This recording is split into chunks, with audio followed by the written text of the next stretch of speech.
Alright, well, let's get this started.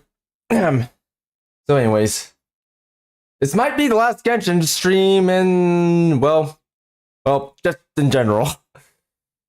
Probably the last Genshin stream, but that's gonna all depend on how well the challenge is gonna go. I do have a few maps set up for the challenge that we could check out tomorrow, but I'm not sure, or rather, I haven't actually gotten all the maps I wanted to get in yet. Hello, Fatality. Hello. But yeah, depending on how the end of the year challenge goes, this might be the last Genshin stream, or it might not be. It really all depends. But we'll see. But anyways, before I begin, I might as well get the business stuff out of the way. So if you want to help support the channel, don't forget to like, subscribe, and leave a notification, or hit the notification for more. And feel free to leave a comment in the comment section down below. There we go. Yeah, I know, bit of a sad music, but it all depends on whether or not, on whether or not Lumine survives for the challenge. So yeah, this may or may not be the final episode. But if it is, then, well, it was not fun while it lasted. Plus, we do have, like, did hit, like, a milestone, a while ago, so I will be helping Lumine for, like, the first wave, but, if you get any more, I might be able to help her for, the other wave as well, or the next wave as well. It all depends. What was I gonna do? Or what were we supposed to do? And by the way, we're gonna try to wrap up this quest, by the way. How many times can I say, by the way? We're just gonna try to. I don't think we actually finished the first part of this yet, so, this might be a long one. Might be. Also, I have been exploring a little bit around in the Blood West. Managed to clear out the town, which was kind of nice. The town was a little bit tricky with all the prodigal daughters running around, but I managed to do it. I had to take everyone out. Now there's no one there. Oh, except for the people in the church. They're still there. I haven't really touched the church. I'm not sure if I want to do the church next episode or not. No. If anything, I'm feeling kind of ballsy lately. I was thinking about taking on the fort, but I think we can hold off on the fort for now. But anyways, let's go ahead and talk to yeah. So what do you want to tell us, Chevres? What Paimon said. Have you read The Two Musketeers? I've heard a bit about it. It could roll off the tongue better if it was Three Musketeers, but okay then.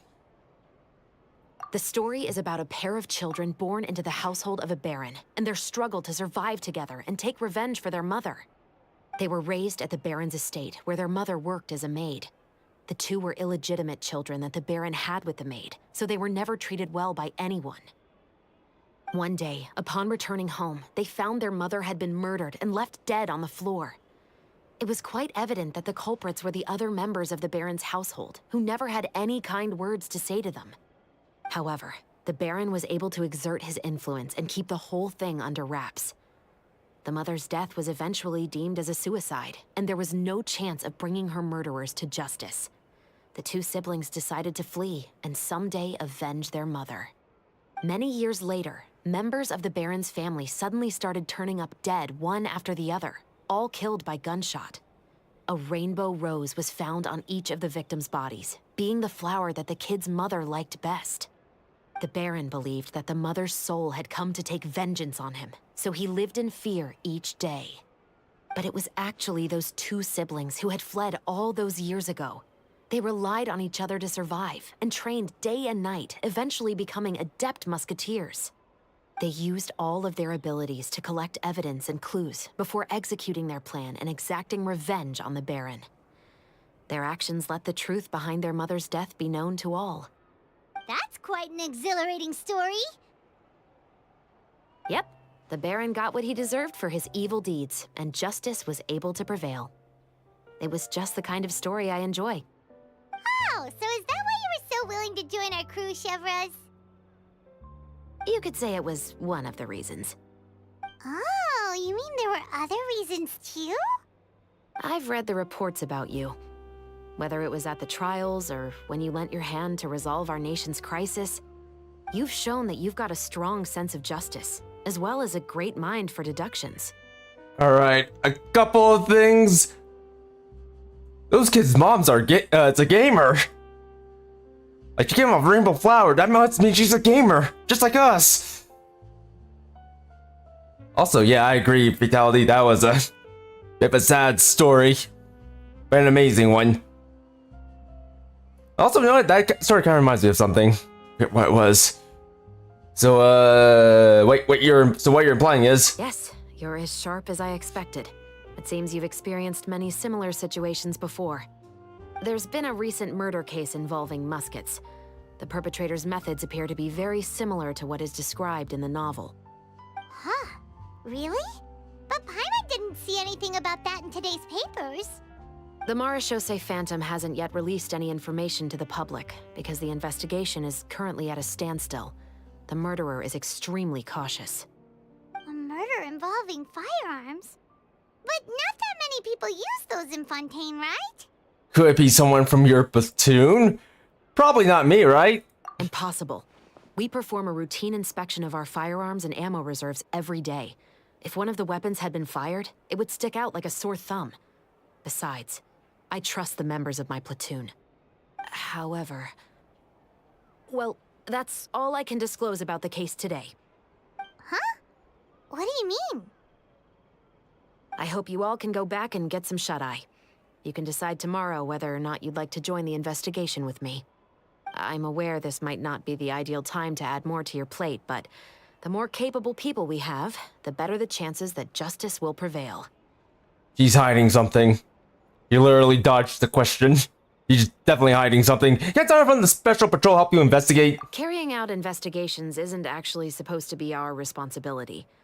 Our job is to apprehend the perpetrators. Finding them is really up to the Marechaussee Phantom. You could say I'm taking part in the investigation out of personal interest. I don't want people to see muskets in a negative way, and also, I'm concerned about the similarity between the crimes and the story. You mean they might be connected somehow? I suspect so. Just to make myself clear, this is not an order, nor is it a deal of any kind. It's a request, nothing more. If you two have any interest in the case after we finish filming tomorrow and are willing to assist me, then I would be most grateful. What do you think, Traveler? Well, it's already been quite a day. Let's give it some thought tomorrow. Let's just stand here and wait 24 hours. Yeah, you're right. Paimon's getting a little tired, too. We've really been hustling all day. You'd better head back and get some rest. It's good to keep a calm mind, especially when you're about to make an important decision. I agree. Otherwise, when the moment comes, you might end up like that shopkeeper and not even realize that the right choice is right there in front of you. Wait, that was it? Jeez, I should've just finished this like last time we streamed Genshin. I heard she said she always flies. Flies? Well, I can't fly because I'm someone else. But Paimon can fly. Can definitely fly. Alright, I don't have to wait 24 hours. I just have to wait. This long. Only this long. Also, I might have been, speaking of Blood West, I might have gone a little bit overzealous with the exploration. I actually managed to find a cave and, for whatever reason, I thought this cave led to nowhere, but it did lead to somewhere. It's finally time to meet up with everyone. Paimon even dreamt of making the film last night. If Paimon remembers right, we're meeting at Hotel de Boer. Let's get going.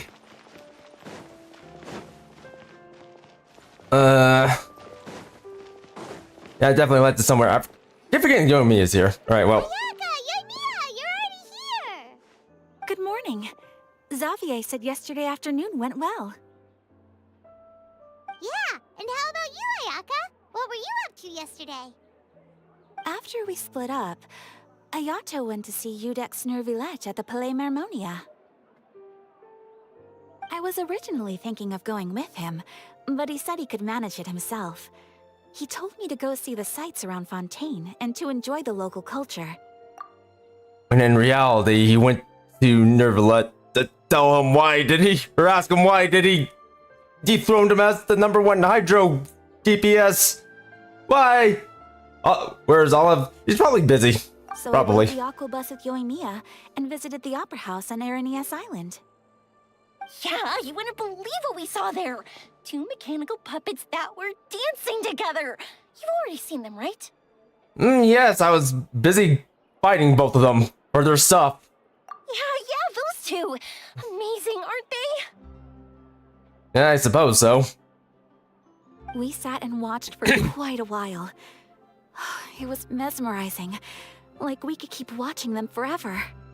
Oh, it was the same for us the first time we saw them, too. Afterwards, we went swimming at the beach. Well, diving, to be exact. It was the first time I ever breathed underwater. I held Ayaka's hand and we counted down together. 3, 2, 1, and then splash! We were beneath the waves. What?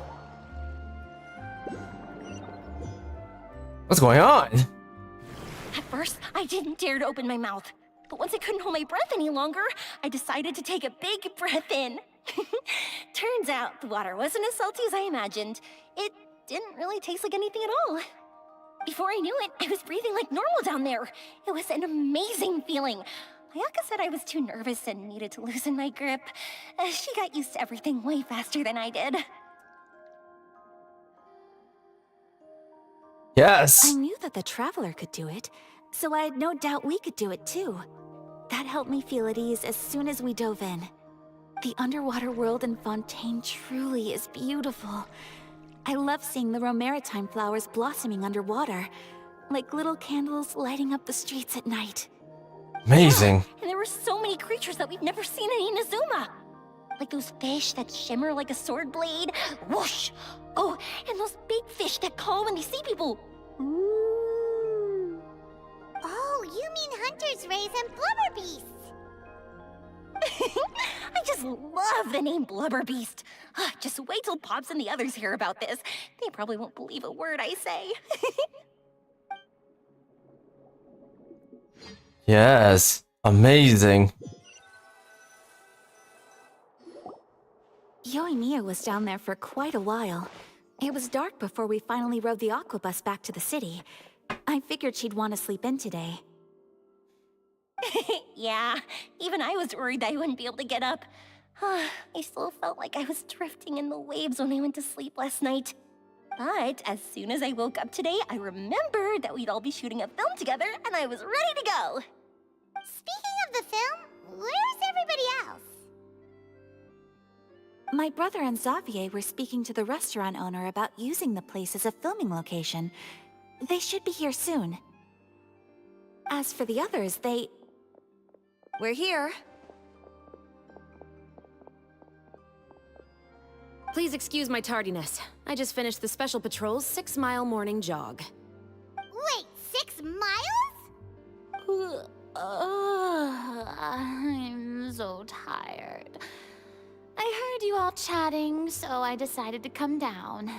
I sure could use some of that endless energy everyone else has. Good morning, everyone. Boarding. Can someone fetch me a cup of coffee? More milk, hold the sugar. Sure, I'd be happy to do that for you. No, you can't go anywhere. Please, have a seat over here so I can get started on your makeup. The last thing I want is coffee stains on my costumes. I can get the coffee. It's the perfect job for an assistant.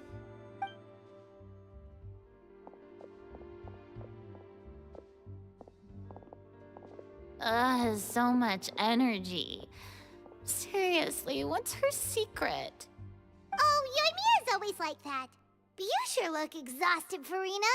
It's because you're not used to waking up so early, huh? Of course not.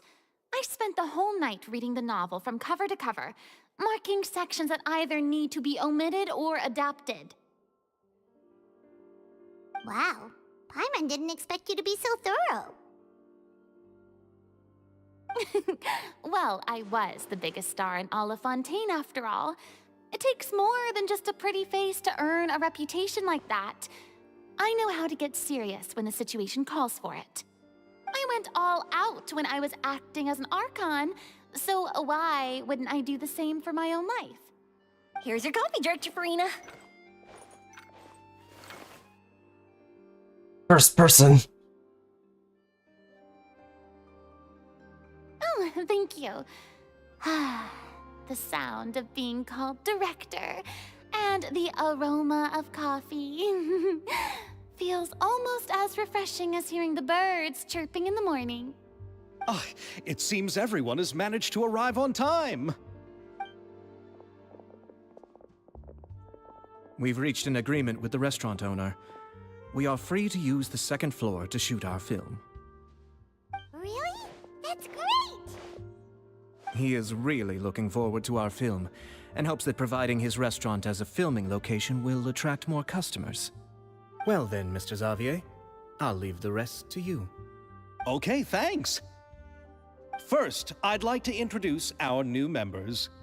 This is our prop manager, Veronique. She'll be in charge of all the film's props and items. And this is Bonneau, our lighting technician. He'll be in charge of lighting and illumination to set up each scene's atmosphere. I just realized the bitrate just dropped. So I'm not talking too much on this. There's not really much to say. Oh, apart from Chev's 6 mile jogs. Like, holy smokes, 6 miles, yeesh. But apart from that, there's really not much to say. Everything's like kind of starting a little bit slow with this chapter. Wow. Sure feels like we have some real professionals joining the crew now. First of all, please allow me to first express my sincerest gratitude to everyone in the crew. When my investor informed me yesterday that he wouldn't be able to provide the funds, I really thought that this was the nail in the coffin for this film. I had no idea that I'd find so many people willing to help me on such short notice. Thank you. Thank you all from the bottom of my heart. No need to be so cordial, Mr. Xavier. We're all honored to be a part of this. Your works made a profound impression on me when I saw them back in Inazuma. I am sure that someday, this film will be remembered as a prime example of cultural exchange between Fontaine and Inazuma. Yes, the story is the reason I agreed to join. I can't bear to even imagine what this film would look like without the very best director. Anyway, I would like to make a promise to everyone that as the producer of this film, I'll do whatever I can to ensure that everything goes as smoothly as possible. This is not just my film. It also embodies the thoughts and feelings of every person here, as well as the endless effort we are about to pour into it. So, without further ado, the Two Musketeers will officially begin filming now! You may take it from here, Director Farina. All right, listen up, everyone. Yes. Well, let's then go on. The first there you scene go. takes place when the two young musketeers are living at the Baron's home, still unaware of all that is about to happen to them. We'll need props and lighting to set the scene. Our lead actors can go get their makeup done, and extras, please take this time to go over your positions. Whoa. Seems Farina's really kicking things into gear as the director. Is everyone clear? I don't want anyone traipsing around the set like umbrella finches. All right, cameras will start rolling as soon as the set is ready. Let's make a film that'll make some serious waves in Fontaine. Not the kind of waves that drown people. I mean, the good kind of waves. Freya, please. Please. Seems like she's still a bit traumatized by that. Telling me. Yeesh. Anyway, let's go see if there's anything we can do to help. And there's Act 2 starting. Yeesh, that took a long time to start. Also, in case you're wondering, Farina used to be the Hydro Archon, and well, let's just say something happened over at the Poisson, and a lot of people died in involved water, and she happened to be there. Let's find people who need help. Yo, Mia.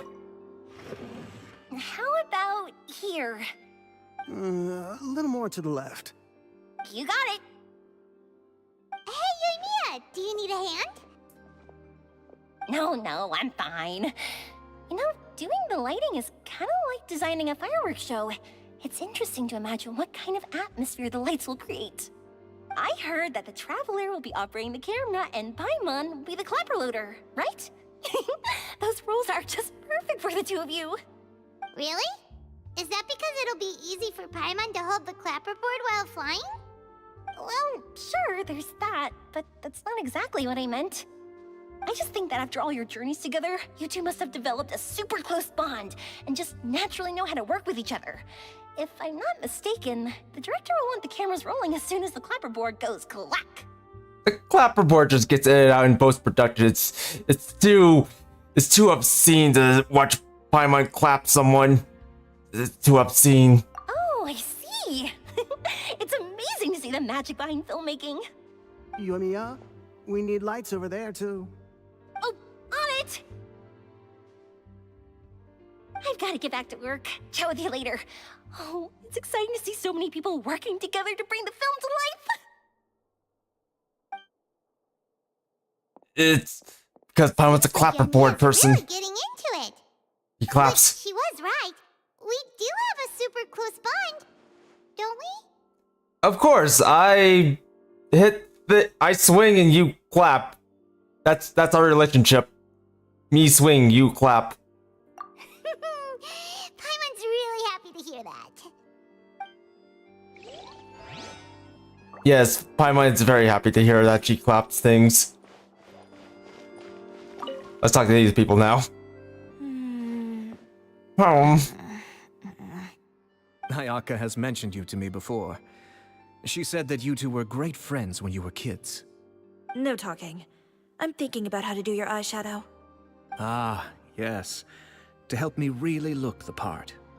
To achieve a more young and naive look for this scene. Are you saying the wrinkles around my eyes are too deep? What You wrinkles? just have too much of a calculating look in your eyes. You sure don't mince your words. It seems you really haven't changed much.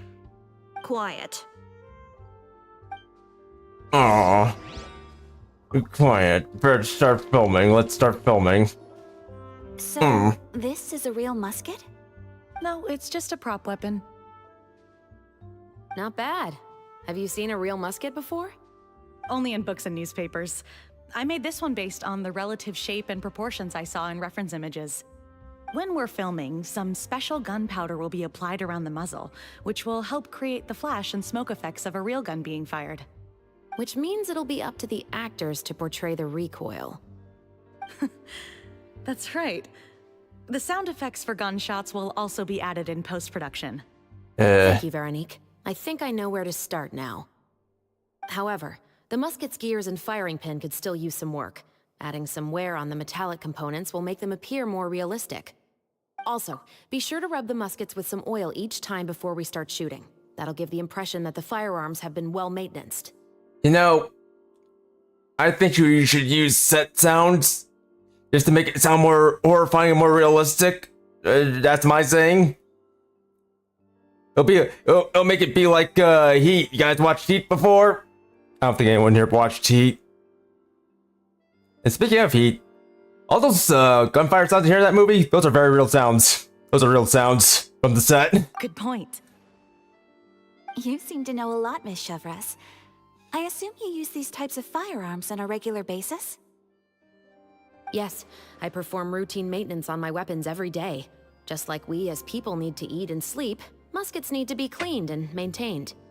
I also perform similar care for my sword every day, and familiarize myself with its shape and weight, to the point where it feels like a natural extension of my body. Yes, this way, our weapons will never betray us in the heat of battle. Yes, well said. It seems we have the same philosophy on this topic. Oh, sounds like they found a common interest to talk about. Though these props differ from the muskets I use, I can still give you some pointers. Good. I look forward to your instruction.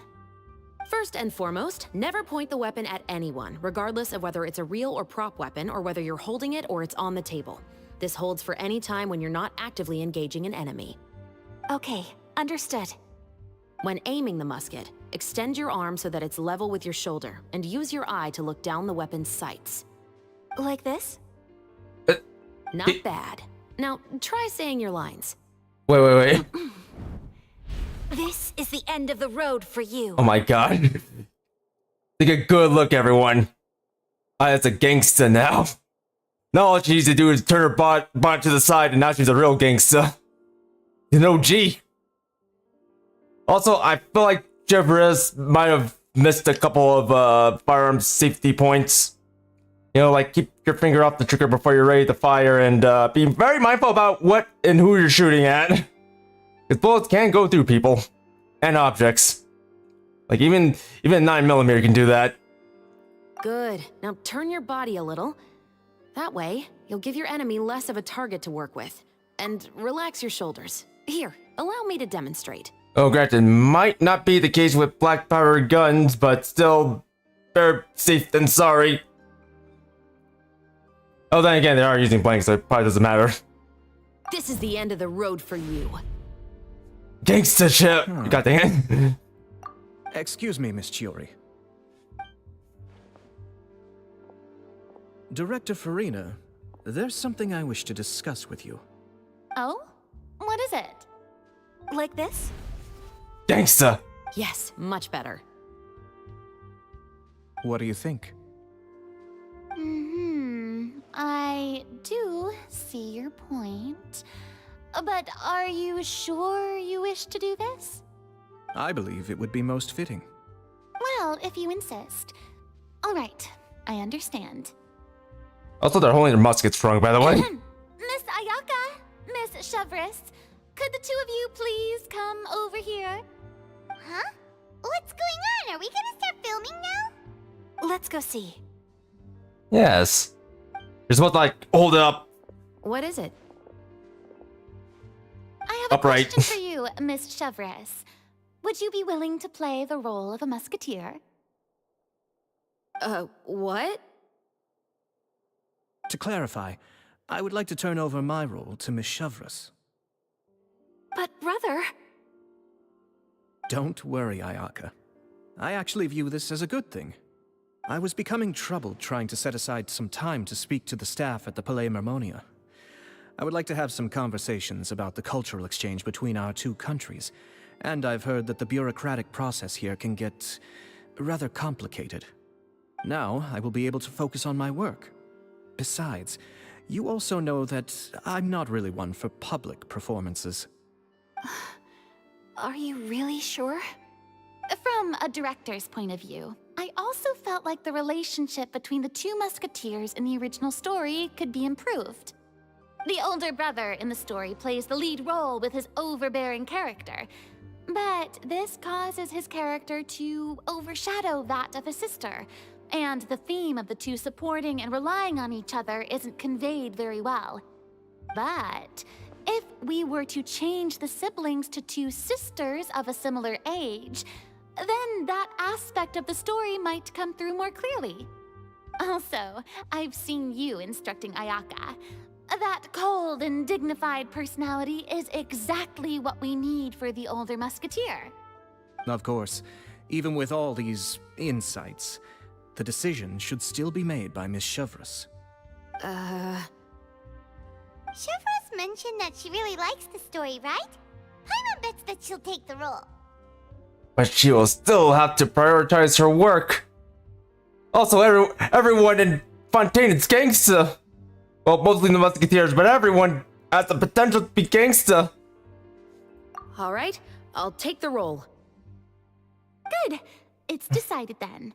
I'll get started on making edits to the script. We'll also need to make some immediate adjustments to the lighting, props, and costumes. I have a feeling that our adaptation will be even better than the original story. You're doing a great favor for me, Miss Chevris. You have my gratitude. Don't mention it. I like this character, so if anything, I should be the one thanking you. Well, since my brother is the one who brought up the idea, I suppose there's no need to worry. Let's go, Miss Chevres. I look forward to working with you. Please, just call me Chevres. What? Oh wait, no, just drop the honorifics, okay? Seems like you're really going out of your way to solve the problem I was having with your makeup. Surely you jest, Chiori. I assure you that I was mostly motivated by a desire to spend more time on formal business. Oh, come on. You really think I'd buy that?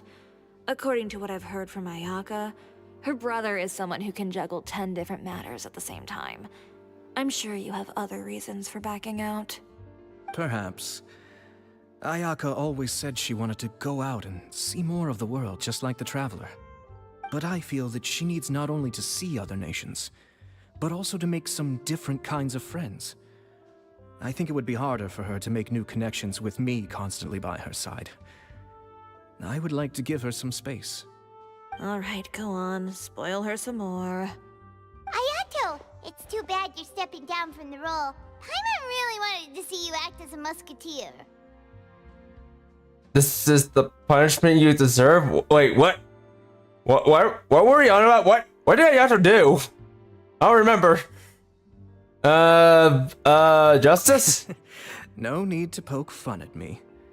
I'd wager that you also felt that I wasn't the best candidate for the role. It's a little hard for Paimon to imagine you saying those lines. So are you going to go back to work? Okay, those are the lines. Yes. I've made an appointment to meet some people from the Palais Mermonia. Now, I will have some more time to prepare.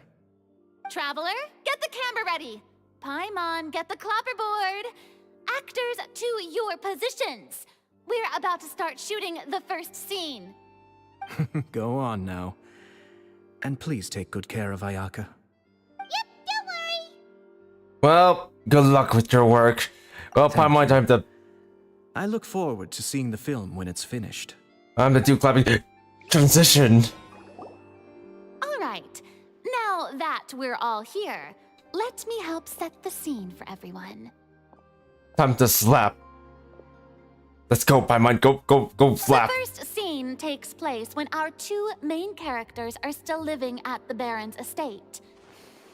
They've been ostracized and verbally abused by others in the household, but they still have no idea why.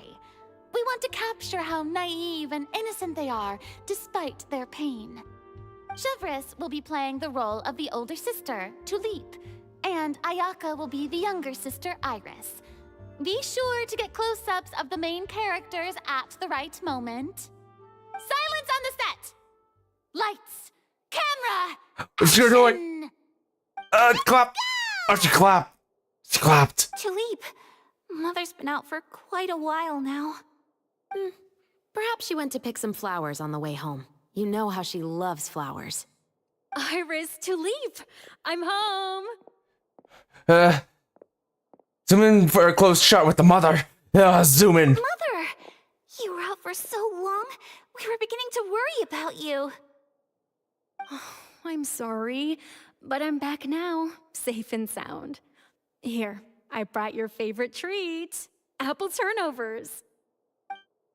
Mother, what are those bruises on your hand?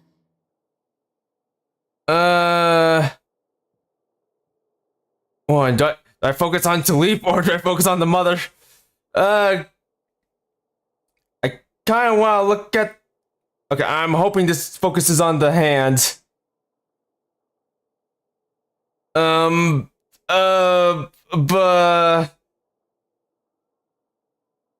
be the hand. Huh? What bruises? Oh, I must have bumped into something while I was working yesterday. Someone I didn't notice them this morning. didn't tell me anything about the choreography. You're supposed to hold her hand out for a little longer. So I could zoom in on the bruises. Then perhaps they're from when I accidentally tripped when I was out just now. By the way, did you have fun playing at home? What's the matter, Iris? Focus on Iris. Well, we've realized that no one really wants to play with us. They even took Iris's doll and spat at us. And they even called us names. He said we were... Shh. It's all right. Don't worry. Girls, listen to me. I could pan all over 3 characters, or I could zoom in on a close up on each character. I feel like this is overdone. We need to pan on all 3 characters. It doesn't matter what anyone says. Don't listen to them. No one can define you with such words. You both have wonderful lives ahead of you. Just like your names.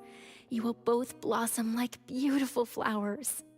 Maybe your time to blossom hasn't quite come yet, but one day, you two will bloom more beautifully than anything else. Don't let the soil you're in now ruin your future beauty. Understand? My dear daughters. And cut! Yeah? Not bad. The actors' emotions were all on point. Let's keep that take. Also, if our clapper loader could avoid shouting at the start of the scene next time. Oh, got it. If she claps. Great. I was a little worried that my nerves would get the better of me. What about you, Chevros? I felt fine. The lines weren't too difficult at all. Seems like Farina must have adapted the role nicely. You two were great. I couldn't tell it was your first time acting in a film. You should have more confidence. Thank you for your encouragement. Positions, everyone! We'll move on to the next scene after we try a few more camera angles. Yes. Everything proceeds at a great pace and wants to adjust some details to her test after you begin to film the Scene is second when scene. our 2 characters return home, only to discover their mother has been murdered. Ready? Lights! Camera! Action! Sub scene. We're back! Mother?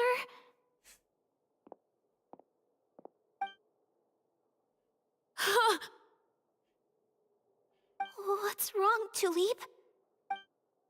Iris, stay away! Huh? Why? What's... Mother!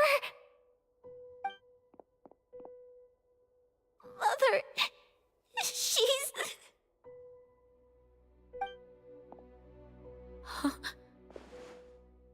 There's poison in this cup. Huh? I could have sworn I've seen this kind of cup before. Those aristocrats. They didn't even try to cover up their actions.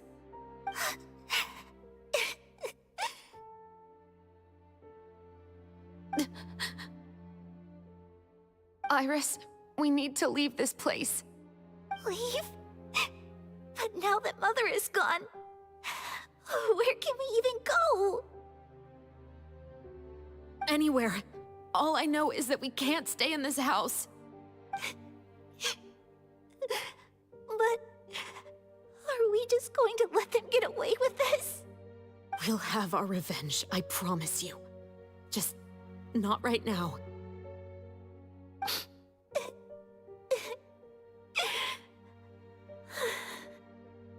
Give her a kiss.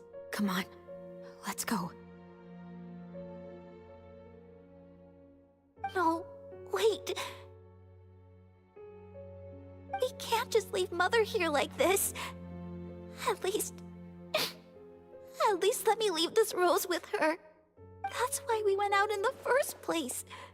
To buy her this flower. All right. Goodbye, Mother. We'll avenge you. Someday.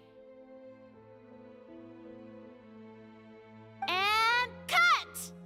Beautiful! Great performance! Oh my, you're so amazing, Ayaka!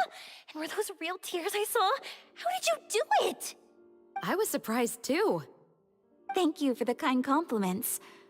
Actually, as soon as Director Farina said action, I told myself not to think about anything.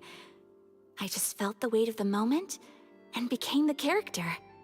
It's quite similar to practicing the art of the sword. You clear your mind and focus only on what's happening in front of you. Ayaka's performance was amazing. Have I discovered an acting prodigy? Pipe down, everyone! We need to move on to the next scene! What? Alright. We're gonna give this a bit of a sec. We might have more story. Full day of filming on the set quickly passes.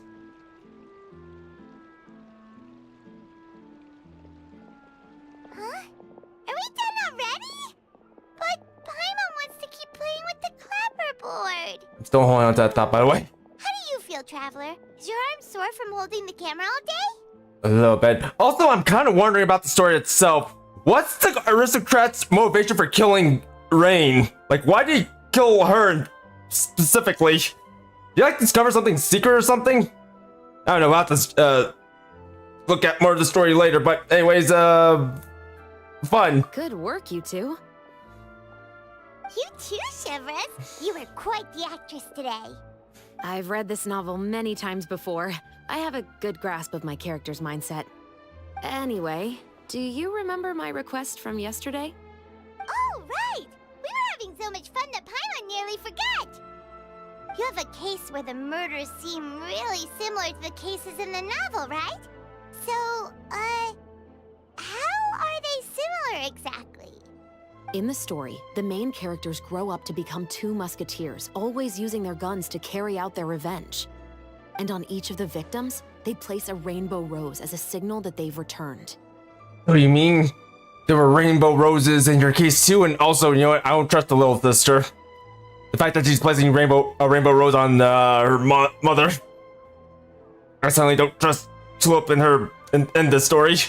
Roses. Yes, that's correct. We found rainbow roses just like in the novel. Seems like you're connecting the dots now. Oh, that does sound pretty concerning. Hey, Especially after seeing the script today. Ooh, now Paimon can't stop wondering what kind of ulterior motive the murderer might have. What do you think, Traveler? You're smart. Paimon wants to hear your thoughts.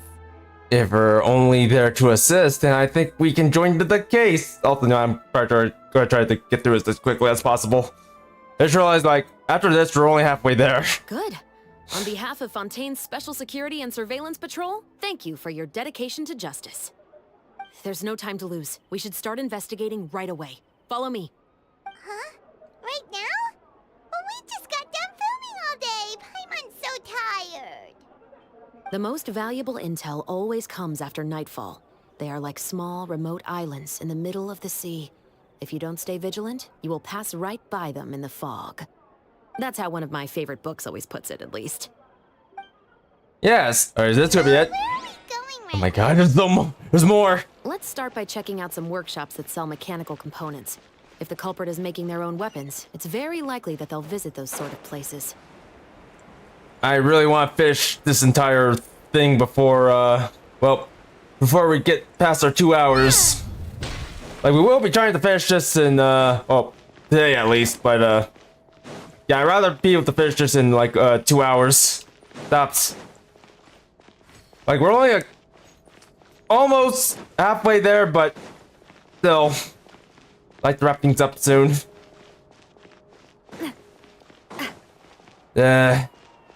Anyway, let's go and check up on this guy. Yes, Liver. Welcome to LeChaux's Clockwork Workshop. How can I help you? Or Liver, no, whatever. Hello. I'd like to know if anyone has purchased some special components lately. Special components? Sorry, could you be more specific? I mean the kind of components that aren't typically used for clockwork toys, but for firearms. Huh? For firearms? No, we don't sell those sort of things here.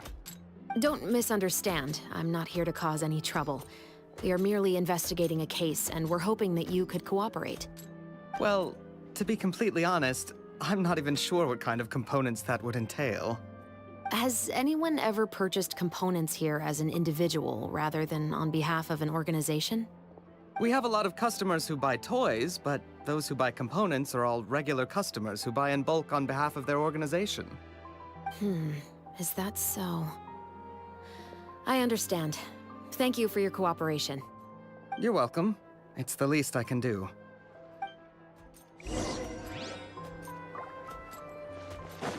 Oh, so much for that one.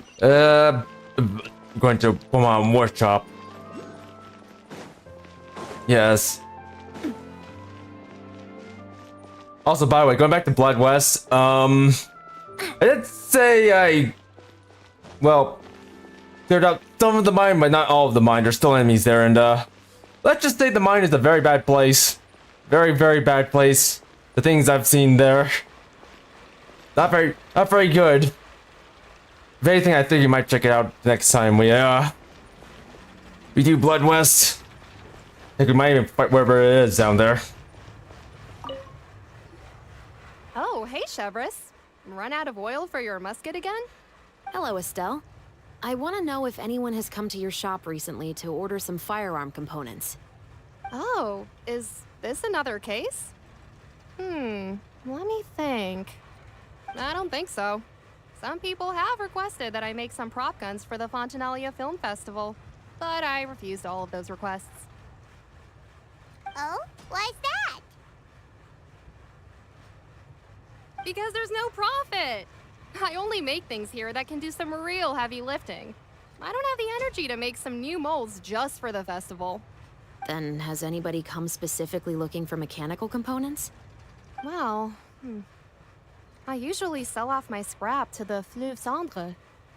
I don't typically give them to one specific person. I understand. Thanks for your cooperation. Don't mention it. Always happy to have the Musketeers' patronage. Seems like we haven't found any leads to go off yet. Yeah, unfortunately. All right, let's head to Fleuve Cendre next. Huh? Are you sure?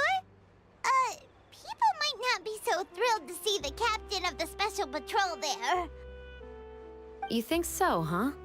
Then I guess you don't know. Huh? Know what? That I grew up in Fleuve Cendre.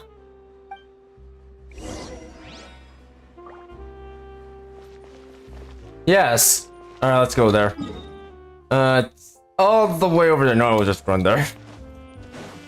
It's not that far away. It's pretty close. And by the way, Navia. I've been playing around with her, and quite frankly, she's super strong when it comes to single hit, or like single hits, but when it comes to actually a sustained hit, she's kind of falls off a little, but luckily, as long as you have like someone who's good at generating whatchamacallit, crystallized reactions, probably should be good. Then again, she can do it too, but still, wait, what? What? Oh wait, this is the wrong place. But yeah, she's been pretty strong, pretty strong. If anything, I feel like she's like my strongest Geo DPS so far. Or the strongest Geo DPS so far. It's... Oh, whoops. I'm supposed to go down. Okay, you know what? Let's do this.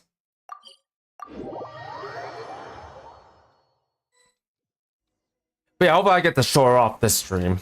Hopefully I get to fight something. Great, I might have to change out my team here because, the only one who can apply elements right now is Furna. That's it. Also, Hello, I'd like to ask some questions. I don't know anything. Don't worry, I'm not here to arrest anybody. You say that now. It's the truth. Here, take this as my guarantee. Wait, did Paimon just see what she thinks she saw? Is the captain of the special patrol bribing a citizen? keep your lips sealed and no one will ever know. And besides, it's called buying info. Also, you better not say anything, Paimon, otherwise I'll take away your ability to clap. You don't want that, do you? Seems you're different from the other guards. What do you want to know? Have you heard anything related to muskets in Fleuve Cendre lately? Anything at all? Muskets, huh? All I know is that about 2 weeks ago, we started hearing some loud noises at night. So loud that it's been waking me up. Were they gunshots? Possibly. It's hard to tell around here. Someone's house collapsing, a pipe exploding somewhere, it's all the same. But the noises I'm talking about definitely happened after I fell asleep. Do you know where the noises were coming from? I don't remember clearly. Is it that you don't remember, or that you need to think about it some more? You tell me. Please. Think about it some more. Yes. Money. She's giving her even more Mora. Well, you know what? We probably should have given her this instead. Probably. The noises came from the end of the Southern Waterway. I came out and had a look for myself when I wasn't sleeping well, but I didn't dare get too close. That's all I know. All right, I'll take your word for it.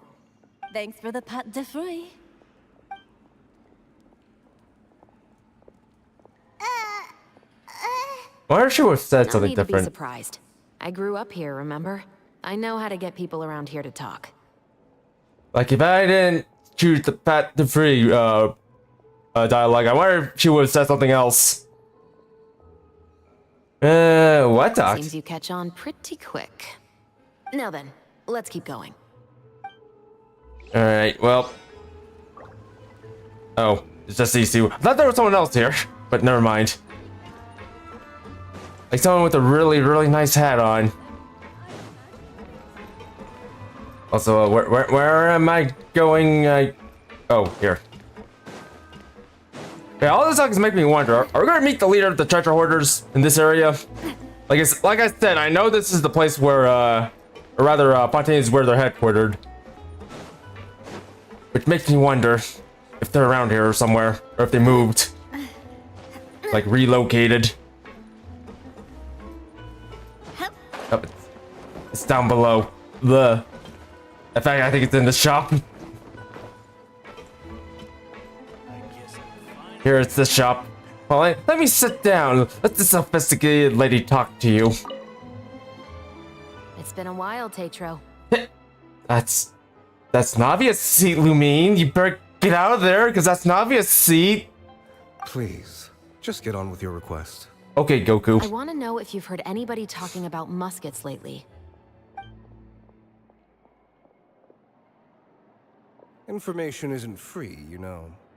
I've heard that bandits have been extremely active in the countryside recently, and they've been affecting the delivery of goods to Poisson. I can allocate some more manpower to help out with that problem. What do you say? You're still as helpful as ever. One of our men got drunk at dinner about a month ago and lost his gun. 3 days later, it turned up in the corner here. What's weird about that? He just forgot where he put it, right? This is Fleuve Cendre, my friend. Anything of value left in the tavern won't ever make it to the next day. But that gun turned out to be an exception. It didn't get any new wear and tear on it, and didn't even appear to have been fired. We were quite mystified as to what could have happened. I suspect it came back because the weapon was already known to the guards. You mean, a criminal was afraid the Marechaussee Phantom would use the shot marks to track them down? Maybe. But if that's the case, the culprit really took great care to avoid getting caught. I didn't say anything about a criminal. In Fleuve Cendre, knowing who was killed is as easy as knowing what clothes you're wearing today. It's the guy living in the east side, isn't it? I've never liked him.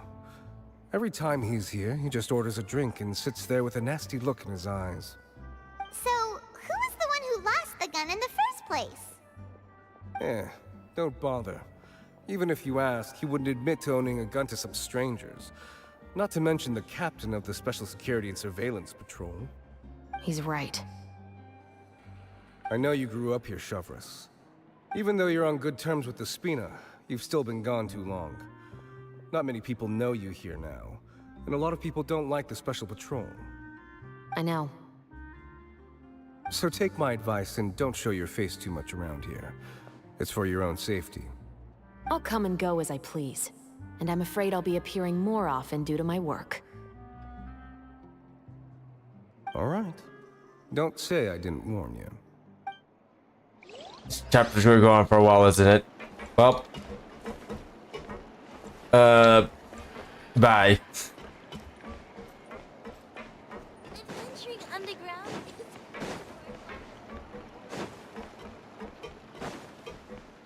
Anyways, let's go this way now. Also, I don't know how to say goodbye in French. I have to say goodbye, just bye instead. Hey, bottles! Whoa, whoa, whoa, whoa. Also, this place is unattended. There's a lot of fruits here. Someone can have themselves a lot of fruit if they, you know, just went this way and borrowed this entire, bucket. Also, someone was having fun. What's all this? Some broken planks and barrels, as well as some liquor bottles? Yes, but have a closer look, Paimon. Even though somebody has purposefully tried to clean them up, these are obviously marks from musket bullets. In other words, someone was here trying to improve their shot. They were using the barrels and bottles for target practice. Could it have been the killer? Your guess is as good as mine. Although many people at Fleuve Cendres own guns, few hide the fact from others. And even fewer would go to such lengths to hide markings from practice shots. Anyway, let's go. There might be more to this. Also, I hope they were using soft tip rounds because, bullets can ricochet, you know, and Seems like sometimes... that's all we'll be able to uncover for today. Paimon feels like we managed to learn a lot more here than up on the surface. And sometimes those bullets can bounce back and hit you. I've heard stories about that happening before. And they're kind of wild. Kind of wild. Never had that happen to me once, though. Yes. Assuming that everything we found is indeed connected to our suspect, then their timeline was probably something like this. Hello, Victor. Welcome to the stream. How you doing? Also, I haven't really gotten a good look at the banner yet, but I think it's because they want to, kind of pace out the characters a little bit. So people don't spend too crazy.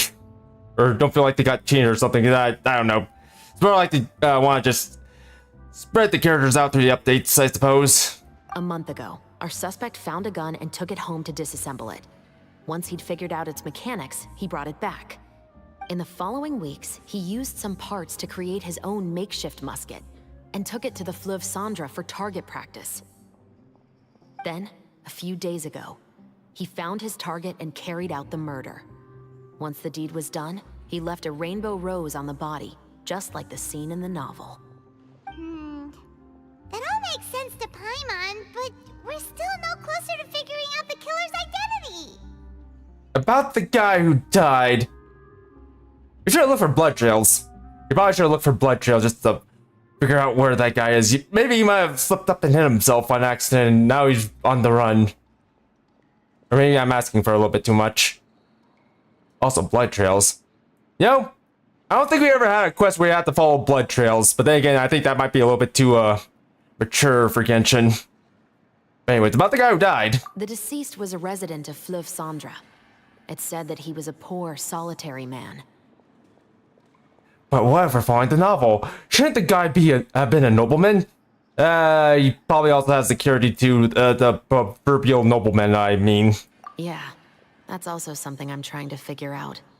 If we are indeed following the novel, and there's a story behind the murder, then this murder should be an act of vengeance. But according to our investigation, the deceased didn't have any enemies. He was no saint, but no one's heard of a rival who hated him enough to shoot him dead. Much less care to leave a rose on his body. What message is the killer trying to convey? And to whom exactly? Genshin made a man off himself in Poisson. Sure, but we didn't get to see that happen. That's the thing. Plus, like I said, blood might be a little bit too much. Too much. Not to mention, if we were to do that, we need to be careful because, you know, most people tend to use YouTube to post up their vids or stream or do stuff like that, so blood might not be on the YouTube's agenda. But like I said, blood tends to Blood also tends to fall on the mature side of things when it comes to the ESRB, so it's better to play it safe when it comes to stuff like that, usually. Could they be the novelist? We've thoroughly investigated that possibility. He claims to have spent the whole day at the Opera House on the day of the murder, and the staff there have confirmed his account. Okay, so he has an alibi. Not only that, he lacks a credible motive as well. He has a family of his own, and both of his parents are still alive. I've looked into his records. He was adopted at the age of 6, and all the proper procedures were followed. There are also records of him at an orphanage before then. In the story, the mother of the 2 musketeers was murdered after the children turned 10. Of course, he could have changed the children's ages, but I don't want to assume anything without evidence. More importantly, I've also had a chat with him in person. He didn't seem like the kind of person who would pull the trigger to kill a man. Then, what should we do now? We have all this new information, but it doesn't help us move forward. Investigations take time. I didn't expect us to catch the culprit in just a single day. How about this? Let's spend the next few days filming with the crew. We can continue the investigation once we're done with the film. I'm sure that given time, new leads will present themselves. Wait, but weren't you saying Intel is like small, remote islands in the middle of the sea just a moment ago? Wouldn't you just miss them if you were to stop looking? Ah, but the book had more than one reference to the islands, Paimon.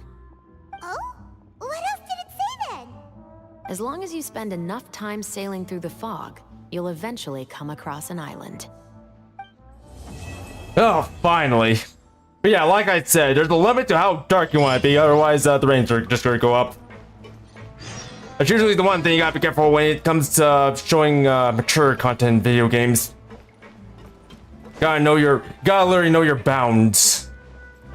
Usually I'm not expecting there to be like blood in Genshin. That's like pushing a little bit too far. Because, like I said, blood tends to be associated with gore, and you know how people feel about gore, especially Asian folk. Anyways. Oh, what was about to... Oh. You lost the Chi-Chi. That's a shame. That's sad. Well, hold on. This probably might be a very bad idea with this group of friends, but you know what? I'll join you on your Chi-Chi quest. Here's Chi-Chi. What's happening? Hopefully this doesn't screw things up, but it probably will. Alright, what am I supposed to... How long am I supposed to wait? This long?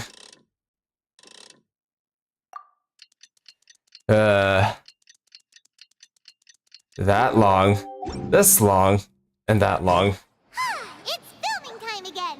Our schedule is jam-packed for the next couple of days, too. We've got so many different locations and sets to cover. Anyway, let's head out and meet up with the others. Alright, Paimon, but first I need to clear up the evidence. God dang it, they already cleared it up before me. Alright, well, we'll just leave. Oh, where are we going again? I don't wait, is it? Okay, no, it's up there. I think. Or I hope. I don't know. Yes, I like her sunglasses. And her corset. And her hair, especially her luscious hair. Darn.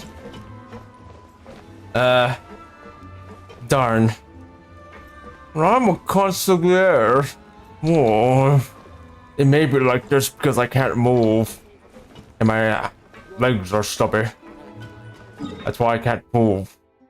Why did they design me like this?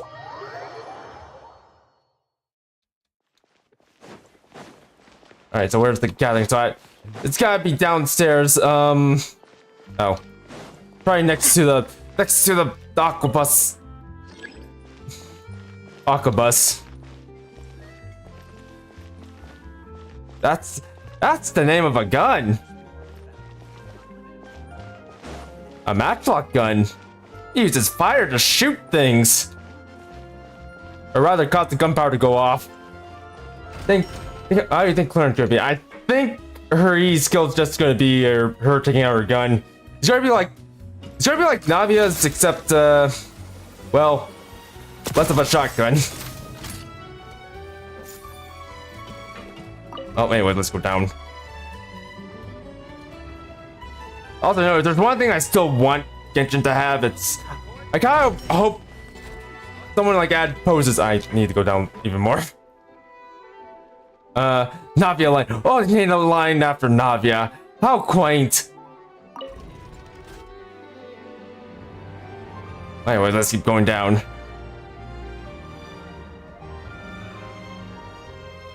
Yeah, I'm expecting it to be a pistol shot. I do love Spina di Rosula's logo. It was designed by my mother. Have you noticed how it's shaped like a heart?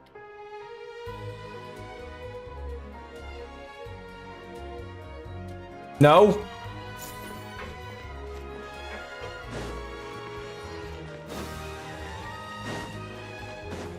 Anyway, let's go this way.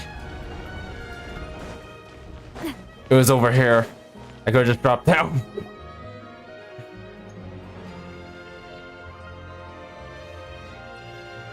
Also, you know what? I've been holding on to this question for quite some time, but muskets or revolvers? Which would you prefer? And hooray, it's quick and oh my god! This is the true horror. Time didn't stand still, it went like crazy. Oh, we got one for revolvers. Well, muskets or revolvers? Everyone, we're looking to wrap with our two main ladies today. I can already smell our success. What do you mean, looking to wrap? Muskets, revolvers. Oh, we're split. Oh, we're split. That make the split. I'll make the split after we get through this part. It means completing the film of all of their scenes. I got 2 puzzles. Thanks, Paimon. Thanks for reminding. This Where'd he upcoming go? scene is the 2 musketeers' final confrontation with the Baron. There will be quite a bit of action, but no choreography beyond what we've already rehearsed. Yes, we get finale. Anyway, get ready. Lights, camera, action! He's alive. How's he alive? But the water, the primordial water, dead. Bah. Well, okay, maybe not quite dead, but still.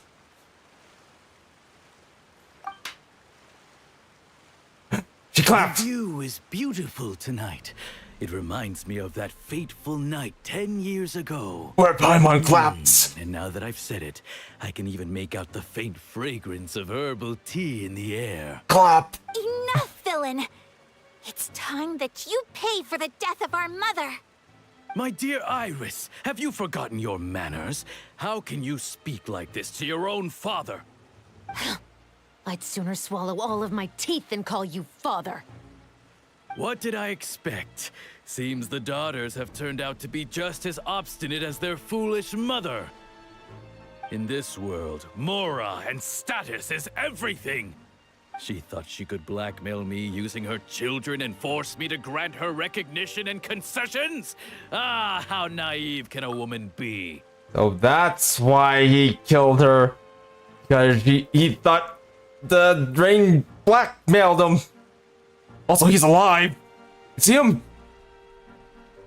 Oh, god damn it. I keep forgetting. I can't click off of Genshin. Oh, duh. Mom never asked a single thing of you. All she wished was for us to live a peaceful life, just like the others. It was you who personally brewed the poison of prejudice and sent Mother to her death. Compared to that deadly poison, the 2 bullets that will soon pierce through your heart will be like sweet mercy. Tulip, I rather Chev for Tool Chev. Actually, that's. I just realized that's not any musket. That's a clock. That's a clock gun, I believe it's called. I forgot, but it's kind of like a musket, but with a little bit more shots in it. It's like a very complicated musket, but at the same time, it's something special musketeers use in real life. Like I really forget what it's called, but I think it's just called a clock musket or something like that. I forget. Also, Tulip, I think you're holding that the wrong way.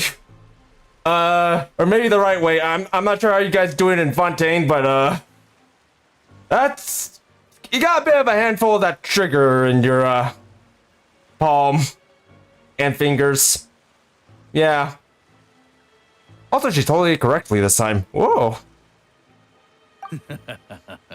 And that's exactly why I said you're just as naive as her. Did you really think 2 muskets would be enough to defeat me? Oh, someone got it! Oh, give a round of applause to Idol and Teal. Also, hello, Idol. You did it. You figured it out. Oh. Now all we need is an axe. Then we have Axel here. So let's see. What is stronger? Mora and power, or the 2 muskets in your hands? Not quite a lever action reel. It's sort of like a clock gun. It kind of like revolves around like a clock a little bit. Like, it's something musketeers use, and besides, I think lever actions are a little bit anachronistic. That's a little bit more towards the Victorian era, I suppose, like late 19th century. Actually, yeah, that would be right. That's when like you start getting like Henry and Spencer rifles. Yeah, it kind of looks like those guns. The muskets they're using. Also, really? There are too many of them! Alright, fine. It'll be okay. We'll cover each other, Iris. And Mother will be watching over us too. Take this! Hands What? where I can see them. Okay, I just realized something. The spear. Ha! I'm here too! Farina! You've lost. To think I'd lose to my own 2 kids. Oh, give it up! We are no children of yours, and we'll never call that place our home. Then tell me, what did you do all this for? You lost your mother, and will soon kill your father as well. What will you gain in the end, other than sentences for your crimes? Or skill? Gain our long-awaited justice. You can do it! Also, alright. It's over. That was probably special effects on the camera's end. But yeah, when you're pointing a gun at someone's face like that, even if it got like what we call a blank, you gotta be careful with that too, because blanks can still generate a lot of energy, and if you got a gun too close to someone's head and you fire it, like even if it's a blank, good chance it might cause that person's head to explode because of the force. In fact, I remember an actor going out that way. I forgot his name, but he basically put like a gun with a blank into his head and pulled the trigger and boom, died. Yeah, I forgot his name, but that did happen. I do know that did happen. I need to look that up though. Oh, probably just tell you guys, but not for my own reference, because I only knew that happened. Also, even with all that more, he still had a even with all that more, he still had a gun on his head. Yeah, he should have brought better guards. Like seriously, you should have done. You should have brought Dea. Actually, who am I kidding? Why would you bring Dea? Finally, it's over. All she's good for is pyro application and punching things, I guess. But that's why you have Hazo. Where's the blood? Hey! I think I see a little bit of blood. No, that's just shadow. So, where will you go now, Tulip? I'm not too sure, Iris. Maybe somewhere with lots of flowers? After all, Mother always did love going where the blossoms were. What about you? Well, keep in mind, Victor, actually, I'm not sure how long you played this game, but, there was one event in Inazuma where one guy did actually manage to take on people with visions and actually win. And keep in mind, that guy who took on those other people with visions, he didn't have a vision himself, but he managed to take them on. With his own 2 hands, no less. Like, he literally just pummeled them down. Granted, we didn't get to see it though, which is kind of a shame, but still. Don't underestimate people who don't have vision. Some of them might be a little bit more tougher than they look. 2.0. Then you probably will have encountered the Inazuma chapter, I think. Yeah, you will have encountered Inazuma, that Inazuma event. The one with the dueling stuff and all that. Did actually get to take on that guy, and well, he tried.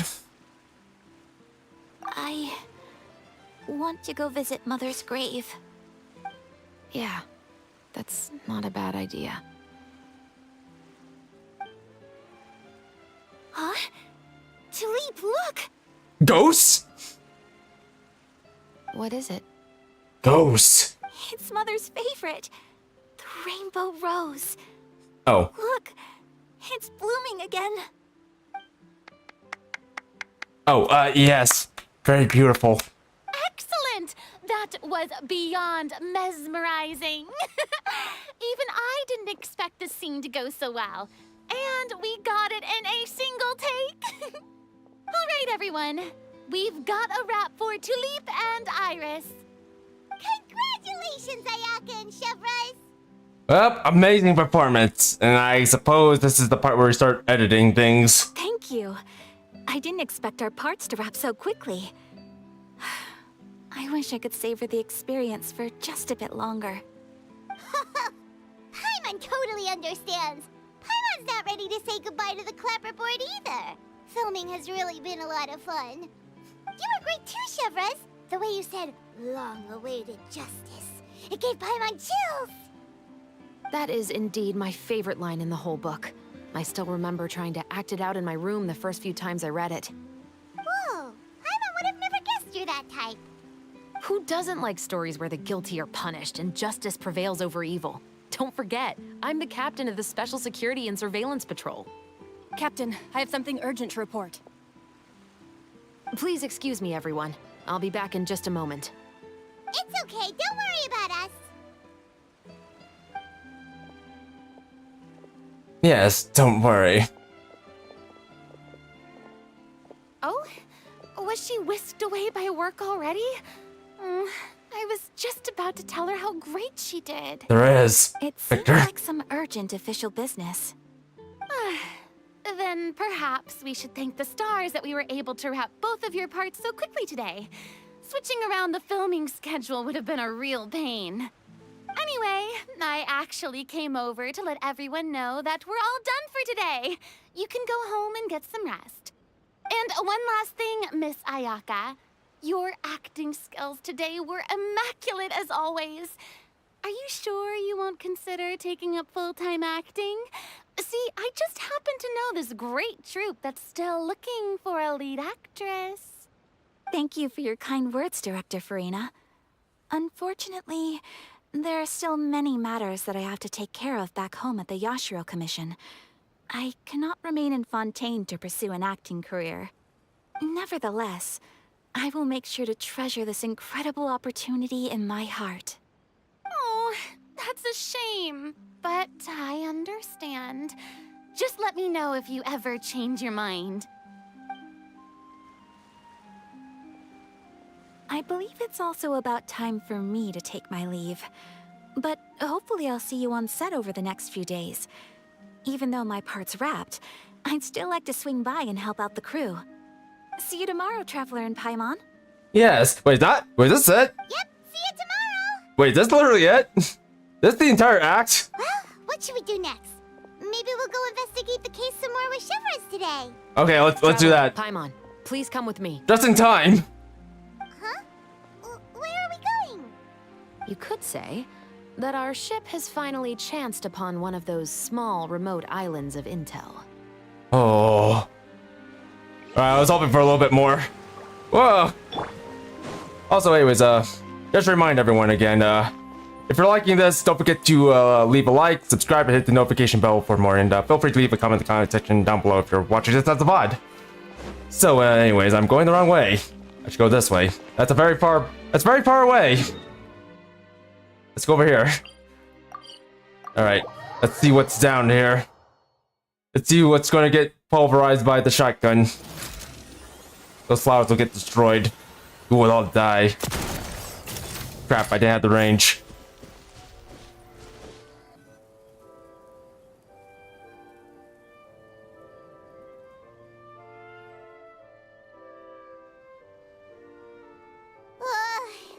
Paimon's exhausted. Paimon definitely didn't expect having to float this far after a full day of filming. Yes, I noticed, Victor. So, Chevrolet, why did you take us here? Yeah. You know what? There's one thing I've actually noticed with the entire soundtrack and the quest, that the quest is like always in sync with the, or rather, the soundtrack is always in sync with the quest, like with the what's happening. Like, I've been actually noticing that for the past few streams, past couple of streams.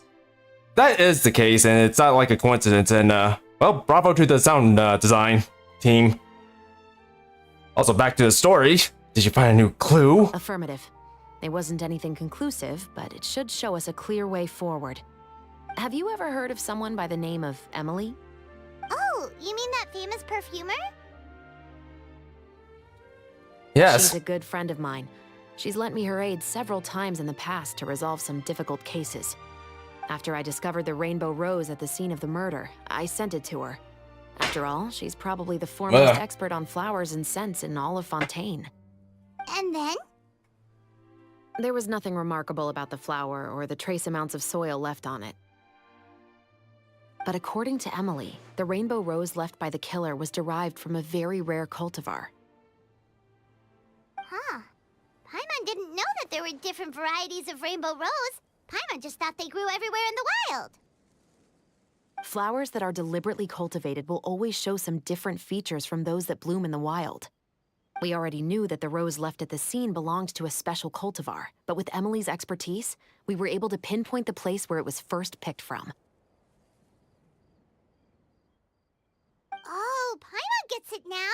So whoever first planted that rainbow rose was probably the killer. Precisely. And after we checked what we learned against some sales records from the past, we discovered that there's only one person in all of Fontaine who could grow and sell this specific cultivar. Really? And who is it? It's the novelist. But didn't you say he had an alibi? You were insane. To be clear, I haven't changed my mind about him. I still don't think he was the one who pulled the trigger. Oh, thank However, goodness. that doesn't mean the true culprit never visited him at his home or never purchased a rainbow rose from his garden. Whatever the case, we will have to confirm a number of things with him. So you mean the next place we need to go is... Yes, we're going to pay him a visit at his home.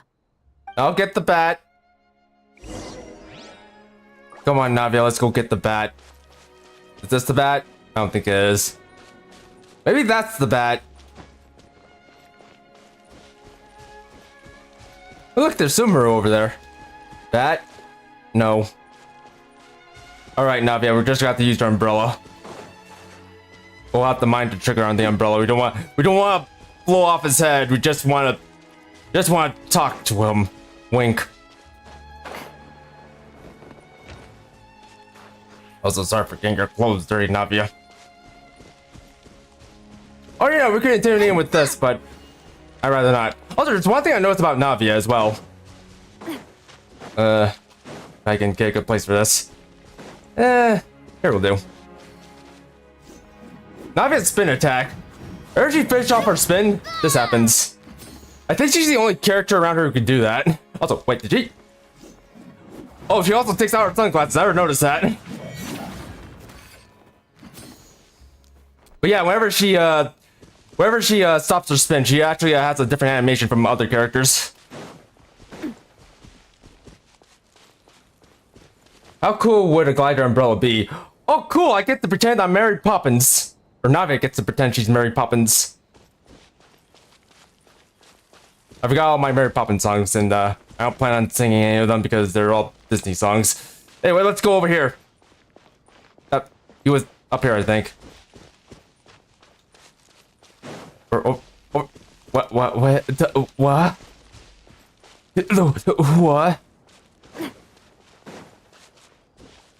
Also on. You know what? I'll probably show off after you finish this act.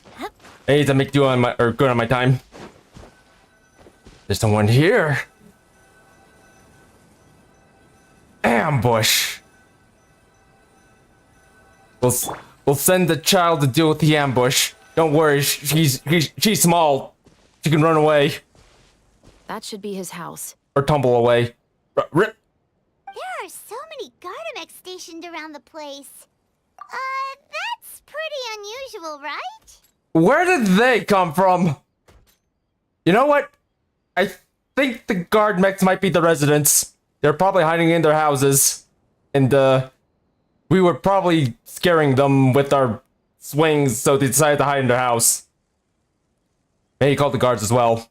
According to what he told me last time we spoke, he hired So them bye, so they won't be Fatality, bye. harassed or disturbed. Have fun where you need to go, bye. Have a good one. So there are a lot of flowers in his garden, but Paimon doesn't think we'll be able to pick one without alerting the Gardamex. Right.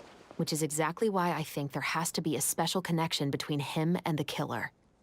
So, should we knock? Just wait here for now. I'd like to take care of a number of those Gardamex first. Okay. They're so far away. How are you planning to do that? Don't forget, Paimon. I'm actually the real-life captain of the Musketeers. Fancy! Also, kind of reminds me of the muskets those Pyro for 2 agents use. Alright, I think we all know about this, or at least I know about this. We just pretend we're playing Sniper Elite. Sniper Elite. Oh, really? That was a headshot? Bro. Really? Okay, fine. I think that was a headshot, but I don't know. I feel like headshots don't really matter in this. I wish I did, though. I know, game. I know. It will still... Headshot! God damn it. This is... I feel like this minigame's gonna make me a lot more worse at, doing Blood West. Because I know in Blood West you can score headshots, but, the fact that I'm getting, like, no reactions off of headshots, that's kind of a shame.